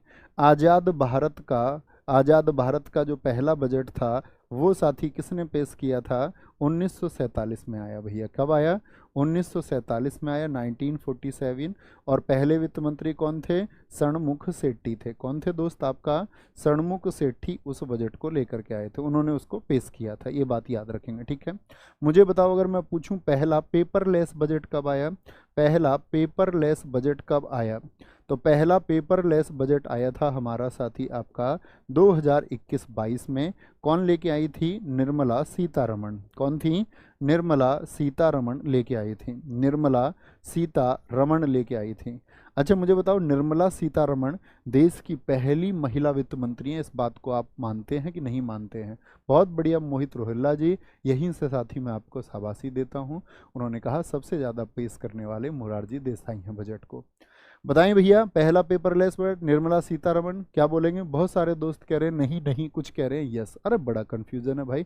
तो ये पहली महिला वित्त मंत्री नहीं है दरअसल में, क्या बोलेंगे आपका, क्या बोलेंगे फिर इनको, पहली वित्त मंत्री कौन थी, महिला। तो बहुत बढ़िया मोहम्मद अरशद, तुम आज मुझको यहाँ दिखे हो, तुम स्टैटिक जीके की क्लास में भी आते हो एप्लीकेशन पे। तो क्या बोलेंगे भैया, पहला पेपरलेस बजट जो है आपका, पहला जो पेपरलेस बजट है वो तो इन्होंने पेश किया, लेकिन जब इंदिरा गांधी जी पीएम थी तो उन्होंने अपने पास क्या रखा था, वित्त मंत्रालय को रखा था। तो पहली महिला वित्त मंत्री इंदिरा गांधी हैं, ये तो दूसरी हैं, ठीक है। तो क्या बोलेंगे, इंदिरा गांधी जी ने वो मंत्रालय अपने पास भैया रखा था। आगे आएंगे, पहल की बात हम कर रहे हैं। पहल स्कीम है साथी आपका, ये योजना के तहत घरेलू उपभोक्ता को जो लिक्विफाइड पेट्रोलियम गैस होती है, एलपीजी सब्सिडी दी जाती है। कौन सा मंत्रालय इस सब्सिडी को देता है, पेट्रोलियम एवं प्राकृतिक गैस मंत्रालय, एकदम से ठीक हो जाएगा। पहल के तहत जो सब्सिडी दी जाती है, और दुनिया का जो पहल योजना है, याद रख लेना, ये दुनिया का सबसे बड़ा नगद हस्तांतरण कार्यक्रम है। दुनिया का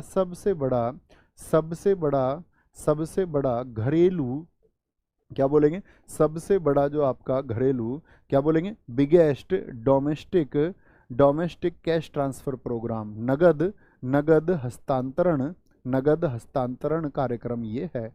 क्या बोलेंगे आपका कार्यक्रम ये है, biggest domestic cash transfer programme ये है, जिसके तहत हम क्या देते हैं, एलपीजी पर छूट देते हैं, ठीक है। अब आगे आते हैं, आगे की बात करें। आगे की बात मैं करता हूं साथी आपका पीएम उज्ज्वला योजना। पीएम उज्ज्वला योजना कब आई, पीएम उज्ज्वला योजना ये साथी कब आई, तो पीएम उज्ज्वला योजना की अगर बात करें 1 मई 2016 को आई। ये किससे संबंधित है साथी, याद रख लेना। कहाँ से शुरू हुई थी, उत्तर प्रदेश के बलिया से शुरू हुई थी। कहाँ से, बलिया से, यूपी बलिया से शुरू हुई। ऐसे ही साथी आपसे पूछे, ये रसोई गैस के लिए है। पीएम उज्ज्वला, क्या बोलेंगे, पीएम उज्ज्वला 2.0 स्कीम कब आई थी, वो आई थी 10 अगस्त 2021 को, और वो यूपी के महोबा से शुरू हुई। कहाँ से, महोबा से शुरू हुई, महोबा से शुरू हुई, ठीक है, महोबा से शुरू हुई, ठीक है, ये आपको याद रखना है। कहाँ से? महोबा से शुरू हुई। बहुत बढ़िया मिस्टर अक्की ठाकुर, बहुत गजब, आगे आते हैं। इंपीरियल बैंक ऑफ इंडिया के राज्य के स्वामित्व में पारित होने के बाद भारतीय स्टेट बैंक को किस वर्ष बनाया गया था? क्या बोलेंगे? इंपीरियल बैंक ऑफ इंडिया, कई बार एग्जाम में इसका नाम हिंदी में आ जाता है, इसको बोलते भारतीय शाही बैंक। कॉपी पे लिखेंगे अपनी पे, इंपीरियल बैंक ऑफ इंडिया क्या बोलते थे? भारतीय शाही बैंक। घबरा मत जाना उस नाम से। क्या बोलेंगे इसको? इसको हम कहते थे भारतीय, इंपीरियल का मतलब होता है शाही, भारतीय शाही बैंक इसको कहते थे। तो किस वर्ष इसको अपनाया गया दोस्त? क्या उत्तर आ जाएगा हमारा? अगर ठीक तरीके से चुने तो 1955 आएगा, 1955। अब एसबीआई बना कैसे, उसके चरण कौन कौन से हैं? तो पहला चरण कौन सा था एसबीआई के बनने का? क्या बोलेंगे? आपका जो पहला चरण था वो था साथी आपका 1806 में स्थापना हुई शुरुआती रूप से बैंक ऑफ कलकत्ता को। किसकी? बैंक ऑफ कलकत्ता की स्थापना हुई। यही बैंक ऑफ कलकत्ता साथी 1809 में क्या बन गया?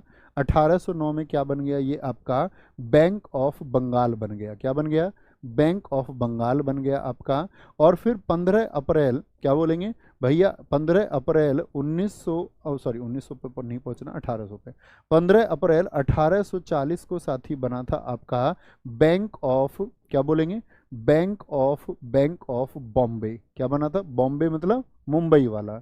और आपका फिर 1843 में साथी आपका 1 जुलाई को, 1 जुलाई 1883 को फिर बना था हमारा बैंक ऑफ मद्रास। क्या बना था? बैंक ऑफ मद्रास बना था। और इन्हीं को मर्ज करके, इन्हीं को मर्ज करके 1921 में क्या बना था साथी?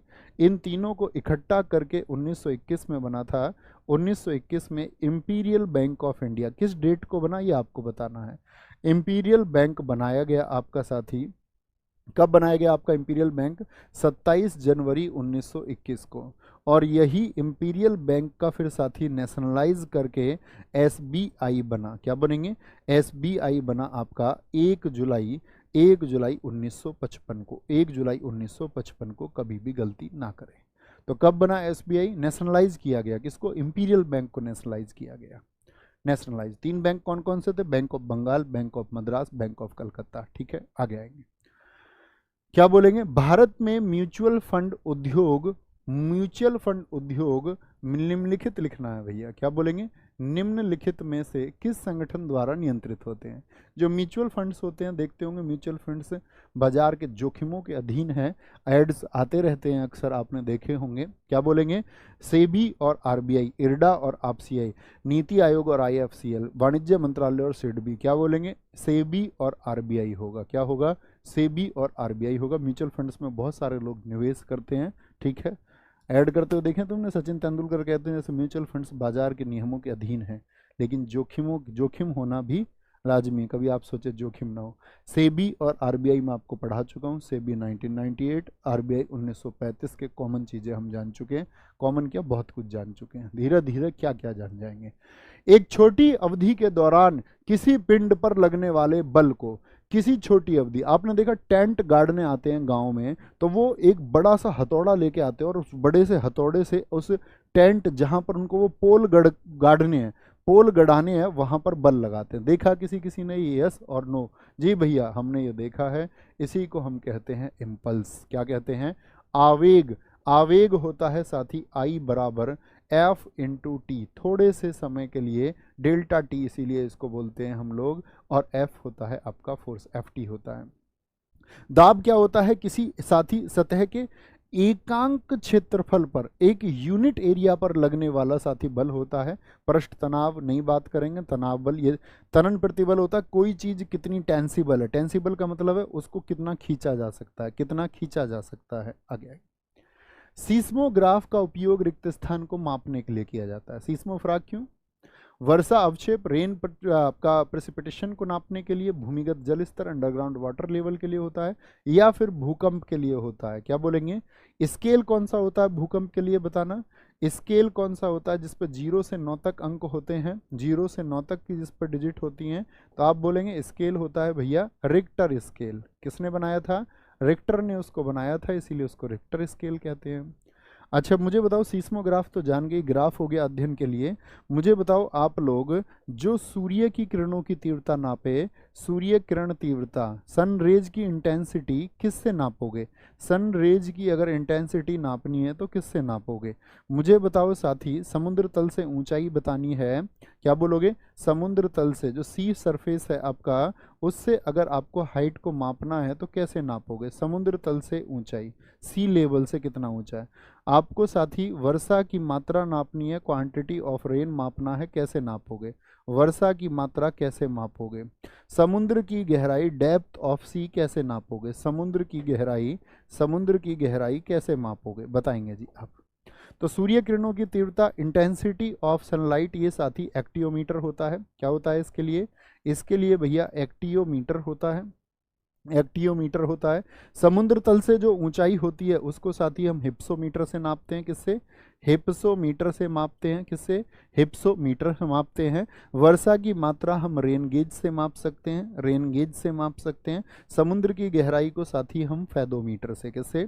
फैदोमीटर से नाप सकते हैं, फैदोमीटर से नाप सकते हैं। किससे? फैदोमीटर से नाप देंगे। आगे आएंगे। निम्नलिखित में से कौन सी एक क्षारीय मृदा धातु नहीं है? क्षारीय मृदा धातु जो मिट्टी में मिलती हैं, ये जो मिट्टी है जिसको तुम बचपन में खा जाते थे। और याद रखना, जितनी चीज़ें मिट्टी में मिलते हैं उतने ही तत्व हमारी बॉडी में भी मिलते हैं। सेम सेम है, मिट्टी भी और हम भी। और आखिर भी कहाँ मिल जाना है? मिट्टी में मिल जाना। इसीलिए कोई घमंड मत कर लेना, किसी से ईर्ष्या मत रखना, किसी से जलन मत रखना। जियो अपनी मस्ती में, खुश रहना है, मेहनत करनी है, दम लगा के, दम लगा के मेहनत करनी है और अपने मजे में रहेंगे। तो क्या बोलेंगे भैया? एक क्षारीय मृदा धातु कौन सी नहीं है? तो बोलेंगे भैया सोडियम नहीं है। कौन कौन सी होती हैं? बेटा मांगे कन्या सुंदर बाप राजी। बेटा, बेटा कैसे याद की होंगी? तुम सबने भी याद की होंगी। बेटा मांगे कन्या सुंदर बाप, बाप राजी। तो बे से कौन सा होता? बेरिलियम। ये सभी क्षारीय मृदा धातु हैं। बेरिलियम हो गई आपका, मैग्नीशियम हो गया, क्या हो गए? मैग्नीशियम आपका। साथ ही कैल्शियम भी कहाँ पर मिलता? मिट्टी में। मिट्टी मत खाने लगना कैल्शियम के लिए, ठीक है। स्ट्रॉन्सियम, क्या बोलेंगे? स्ट्रॉन्सियम आपका साथी। बी ए से क्या होगा आपका? बेरियम होगा, क्या बोलेंगे? बेरियम होगा आपका। आर ए से क्या होगा साथी? आपका रेडियम होगा, क्या होगा? रेडियम होगा, ठीक है। ये क्या हो गई? क्षारीय मृदा धातु हो गई आपका। ऐसे ही आपसे क्षार धातु पूछ ले, क्या पूछ ले? ये तो होगी एल्केलाइन मैटर हो गए, एल्केलाइन अर्थ। ऐसे ही आपसे क्षार धातु पूछ ले, एल्केलाइन पूछ ले सिर्फ। तो कौन कौन से होंगे साथी? आपका लीना के रब सजे फ्रांस में, क्या बोलेंगे? लीना के रब सजे फ्रांस में। तो क्या बोलते हैं? लिथियम होता है क्षार धातुओं में। साथी पूछ लेता कौन सी क्षार धातु है या नहीं है। लिथियम होता है आपका दोस्त, सोडियम होता है आपका, रूबिडियम होता है, क्या बोलेंगे? रूबिडियम होता है आपका, सीजियम होता है दोस्त आपका, क्या होता है? सीजियम होता है आपका। और दोस्त फ्रांसियम होता है, क्या होता है? फ्रांसियम होता है, क्या होता है? फ्रांसियम होता है। और गलती नहीं करनी है, ठीक है। आगे आएंगे नेक्स्ट। निम्नलिखित में से कौन सा संभारिक की जोड़ी का एक उदाहरण है? संभारिक की जोड़ी का एक उदाहरण हो जाएगा, कौन सा होगा? संभारिक किन को बोलते हैं साथी? आइसो, इसमें लिखा हुआ है आइसो, क्या बोलेंगे? आइसो स्केल्स बोलते हैं। आइसो साथी इसको भार भी बोलते हैं। आइसो बार्स, आइसो बार्स बोलते हैं संभारिक को। तो जिनके क्या होते हैं? आपका एटॉमिक वेट बराबर हो। क्या हो? एटॉमिक वेट कल बार बार समझा रहा हूँ। एटॉमिक वेट ऊपर वाला होता, नीचे वाला। तो यहाँ पर बताना एटॉमिक वेट कितना, 8 या 16। तो ये एटॉमिक वेट है जिसको हम साथी आपका कैपिटल ए से दर्शाते हैं। और ये क्या है? ये एटॉमिक नंबर है जिसको हम जेड से दर्शाते हैं। और जेड से किसने दर्शाया था? कल मैंने आपको बताया, मॉजले ने दर्शाया था, जिसने तत्वों के भौतिक और रासायनिक गुण, उसने कहा the physical and the chemical properties of elements, वो किसके साथी आपका किस पर डिपेंड करते हैं? उसने बोला एटॉमिक नंबर पर डिपेंड करते हैं, उनके आवर्ती फलन होते हैं, ठीक है। तो क्या बोलेंगे यहाँ पर आपका साथी? तो ऐसे कौन है? क्लोरीन है क्या? 17Cl35 होता, 8 और 16। इसका क्या होता है? 17Cl35.5 के करीब होता है। इसका होता 8 और 16, तो ये तो बराबर नहीं है। तो कैल्शियम और आर्गन के बराबर होते हैं। ऑक्सीजन देखना 8 और 16, इसका भार 16 है। कैल्शियम का क्या, सॉरी कार्बन का क्या होता है, 6C14 होता है, ठीक है आपका। तो क्या बोलेंगे भैया, कैल्शियम में क्या होता है, 20 परमाणु क्रमांक है। याद किए थे भाई, थम्स अप करके बताएं। मैंने आपसे कहा था 1 से 30 तक परमाणु क्रमांक, 35 तक याद कर लो तो और भी अच्छा। तो ये क्या होता है, 18 CH40। तो दोनों के परमाणु भार देखो क्या है, बराबर हैं। और जिनके परमाणु क्रमांक बराबर हो जाते हैं उनको क्या कहते हैं, मैंने कक्षा में आपको बताया, उनको हम आइसोटोप्स बोलते हैं, समस्थानिक बोलते हैं। जिनका ये अंतर बराबर हो जाए, जिनका ये अंतर बराबर हो जाए उनको सम न्यूट्रॉनिक कहते हैं। गलती करोगे तुम भरोगे। ट्रैकोमा एक रोकथाम योग्य बीमारी है जो खराब स्वच्छता और सफाई के परिणाम स्वरूप होती है। आप अपने आसपास की चीज़ों को खराब रखते हैं तो वह भी कई बार आपका साथ ही आंखों के खराब होने का कारण बनती है। उसी रोग को हम बोलते हैं ट्रैकोमा। जैसे धूल में गए, एलर्जी हो गई बहुत जगह पे जाके, धूल ज़्यादा थी तो क्या बोलेंगे, आपका नेत्र को कह दे भैया, नेत्र को, तो ये नेत्र का रोग है। क्या बोलेंगे, ये नेत्र का रोग हो जाएगा। किसका रोग होगा, नेत्र का रोग होगा। गलती नहीं करेंगे। अच्छा मुझे बताओ, मेनिनजाइटिस एक रोग होता है, वो किसका रोग है। मेनिनजाइटिस जो रोग है वो किसको परेशान करता है, क्या बोलेंगे आपका, तो मेनिनजाइटिस भैया मस्तिष्क का रोग है। किसका रोग है, मस्तिष्क का रोग है। मुझे बताओ, अगर पीलिया हो गया, जॉन्डिस हो गया तो कौन सा अंग खराब होगा, तो क्या बोलेंगे भैया, लीवर खराब होता है। क्या खराब होता है, लीवर खराब होता है। क्या खराब होता है, लीवर खराब, सॉरी एक सेकेंड।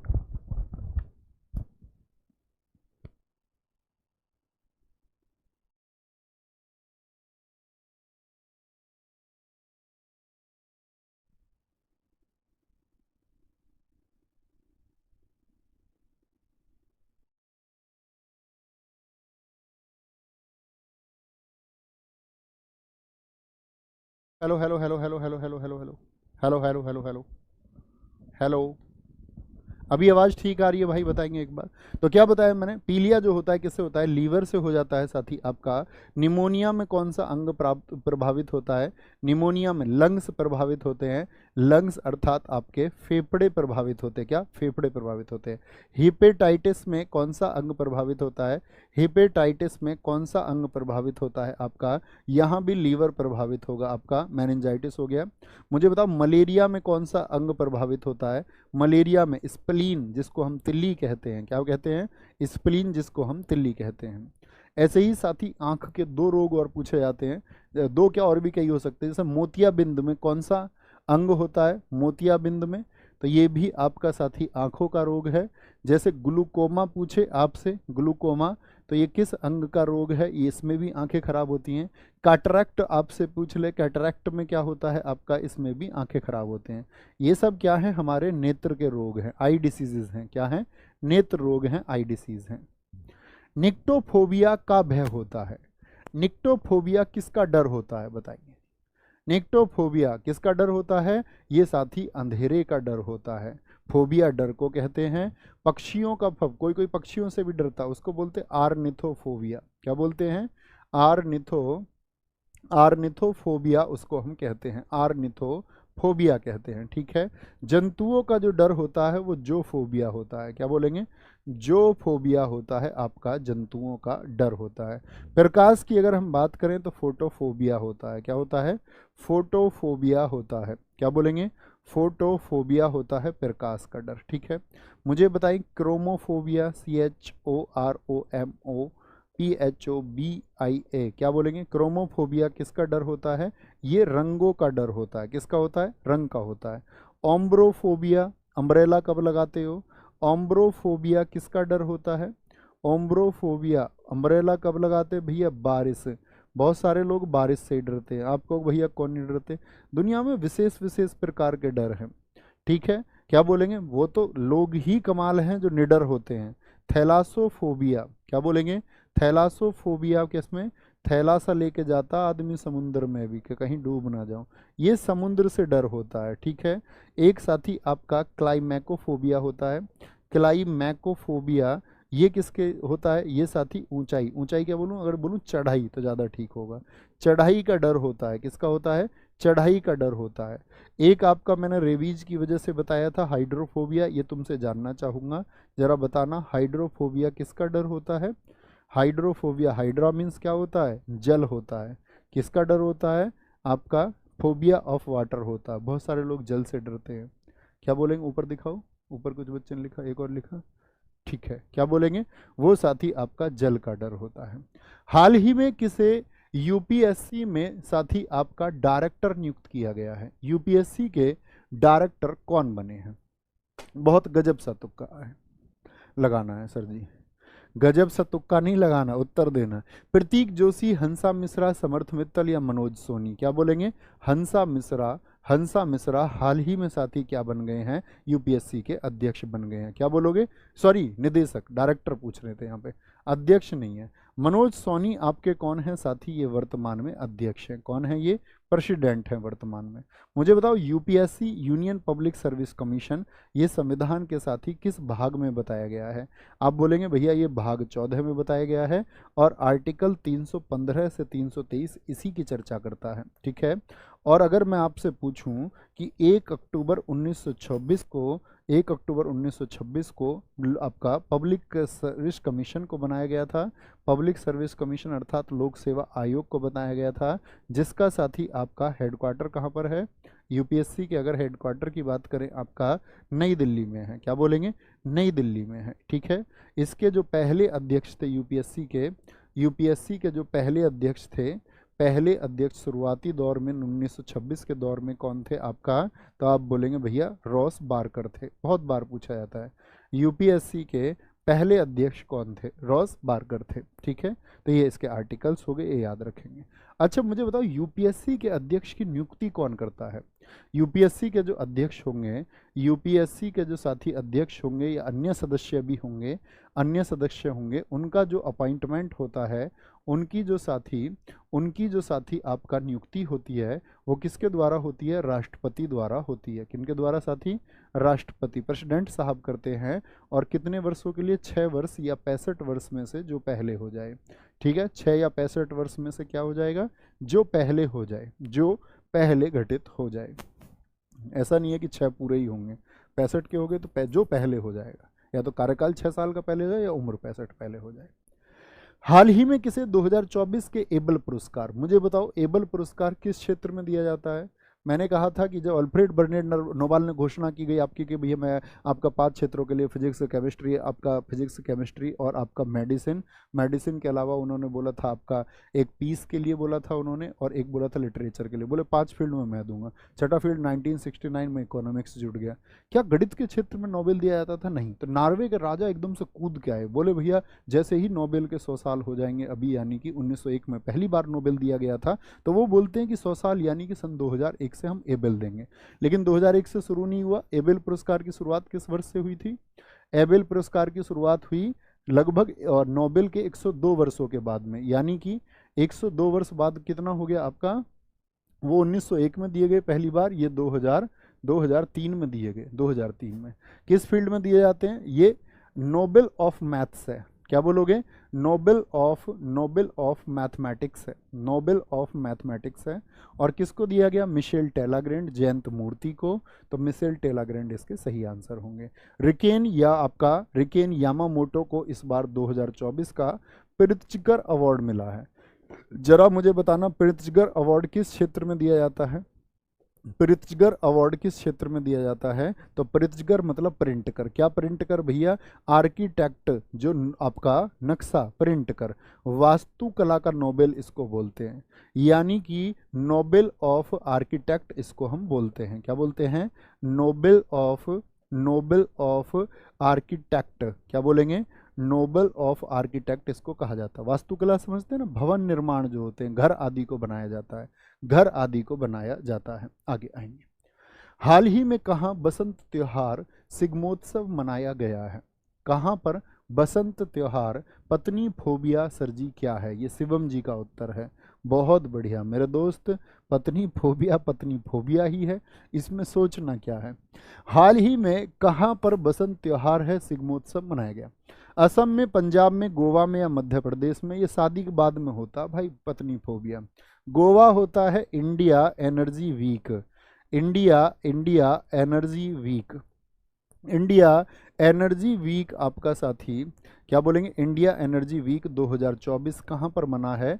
ये साथी आपका गोवा में मना है। कहाँ पर मना है? गोवा में मना है। भारत का पहला लाइट हाउस उत्सव, बहुत इंपॉर्टेंट कर लेना इसको, लाइट हाउस फेस्टिवल कहाँ पर मना है? क्या बोलेंगे, लाइट हाउस उत्सव, लाइट हाउस, ये पहला फेस्टिवल मना है कहाँ पर? गोवा में मना है। कहाँ पर? गोवा में ये मना है। और यहाँ पर गोवा में क्या हो गया है, जितने भी हॉस्पिटल्स हैं, सभी हॉस्पिटल्स में, सॉरी अभी स्पेलिंग गलत लिखते, गलत हॉस्पिटल में, सभी हॉस्पिटल्स में क्या हो गया, सभी हॉस्पिटल्स में आईवीएफ को फ्री कर दिया गया। आईवीएफ समझते हैं, बच्चों को कृत्रिम रूप से जन्म देने के लिए आईवीएफ टेक्नोलॉजी, इसके बारे में रिसर्च करना, आईवीएफ क्या होता है जानना उसके बारे में। हाल ही में दुनिया के पहले ओम आकार के मंदिर का उद्घाटन कहाँ पर हुआ है? तो ओम आकार का मंदिर साथी आपका बनने जा रहा है राजस्थान में, और यहाँ पर याद रख लेना 1008 मूर्तियाँ बनेंगी भगवान शिव की। कितनी मूर्तियाँ बनेंगी? 1008 मूर्तियाँ बनेंगी। किनकी? भगवान शिव की। आधारशिला तो इसकी बहुत पुरानी 1995 में रख दी गई थी। नागर शैली में इसको बनाया जा रहा है, ठीक है, नागर शैली में। और राजस्थान के साथ ही पाली जिले में ये स्थित है। राजस्थान के किस जिले में है? पाली जिले में ये स्थित है, याद रखेंगे। पाली जिला है, बहुत चर्चित रहेगी ये जगह। आपका जाडन गांव पड़ता है पाली जिले में, राजस्थान में, वहां पर इसको बनाया जा रहा है। आज के होमवर्क पर साथी आ जाते हैं। भारत के पहले हरित ऊर्जा पुरातत्व स्थल मंदिर कौन सा बना है? पहला ग्रीन एनर्जी, जो ग्रीन एनर्जी का आर्कियोलॉजिकल साइट है वो कौन सा होगा? ठीक है, बहुत बढ़िया, बहुत शानदार। सर जी आपको भी है क्या? नहीं दोस्त, मुझे तो नहीं है। कह रहे भैया आपको भी है क्या? क्या है पता नहीं, है पता नहीं, पर मैंने तो कह दिया मुझे तो नहीं है भाई। आगे आएंगे। सर मेरी शादी की व्यवस्था करवा दो प्लीज़। मेरे दोस्त जरूर करवाऊंगा, मैं सबकी शादी की व्यवस्था करवाऊंगा। डोंट वरी, चिंता नहीं करनी। सारे काम, सारे बिगड़े काम बनेंगे, ठीक है, सारे बिगड़े काम बनेंगे। और मैं अथर्ववेद पढ़ रहा हूँ, वहाँ से मैं जादू टोना ये सब सीख रहा हूँ। खोया हुआ प्यार भी वापस मिलेगा मेरे दोस्त, और आपका सौतन से भी छुटकारा मिलेगा। भाई तुम मुझे तांत्रिक वांत्रिक समझ रहे हो क्या, कि मैं तुम्हारी व्यवस्था करवा दूं? मैं तुम्हें पढ़ाने के लिए हूँ, तुम पढ़ने के लिए हो। अच्छे से पढ़ोगे, अपने जीवन की सारी व्यवस्थाएं तुम खुद कर लोगे। यादों में नहीं तो उसकी फिर तन्हा बैठे रहोगे। वो कहीं और चली जाएगी भाई, किसी और के साथ घूमने चली जाएंगी वो, तो ऐसा अच्छा थोड़ी ना लगेगा। कमेंट इस तरह की करोगे तो सिलेक्शन खो दोगे। तो ध्यान कहाँ लगाना है? क्वेश्चन और उसके आंसर देने पर। तो यादों में तेरी तन्हा बैठे हैं, तेरे बिना लंबो यादों में तेरी तन्हा बैठे हैं, तेरे बिना लब अर्थात होठ। यादों में तेरी तन्हा बैठे हैं, तेरे बिना लबों की हंसी गवा बैठे हैं। तेरी दुनिया में अंधेरा ना हो, इसलिए हम खुद ही अपना दिल जलाए बैठे हैं, ताकि चारों तरफ उजाला ही उजाला हो। ठीक है, उस पर लोग रोटियां भी बना पाएं, वो आग। चलो भाई, तुम अपना ख्याल रखो, तुम इसी तरह की बातें मुझसे करवाओगे। थैंक यू, मिलते हैं कल। जय हिंद, जय भारत, नमस्ते। बहुत सारा प्यार सबको, सबकी फैमिलीज को, जिनके लोगों के घर के आसपास अभी मम्मी पापा देख रहे हो, मेरी तरफ से चरण छू के नमस्ते। और मम्मी पापा, जितने भी फैमिली मेम्बर्स, आपसे उम्मीद रखते हैं, ये मेरा प्रॉमिस है कि इस बार ये हमारे भाई बहन करके दिखाएंगे। इस बार तुम इन पर हौसला, इस बार तुम इनको स्नेह दो, इस बार तुम इनके कंधे पर हाथ फिराओ, एक बार इनके सिर पर हाथ रखो, और एक थाप दे के इनकी कमर पर इनसे नाराजगी ना रखते हुए इनसे बोलो, और इनके ऊपर उम्मीद रखो, इन पर भरोसा रखो कि ये करके दिखाएंगे।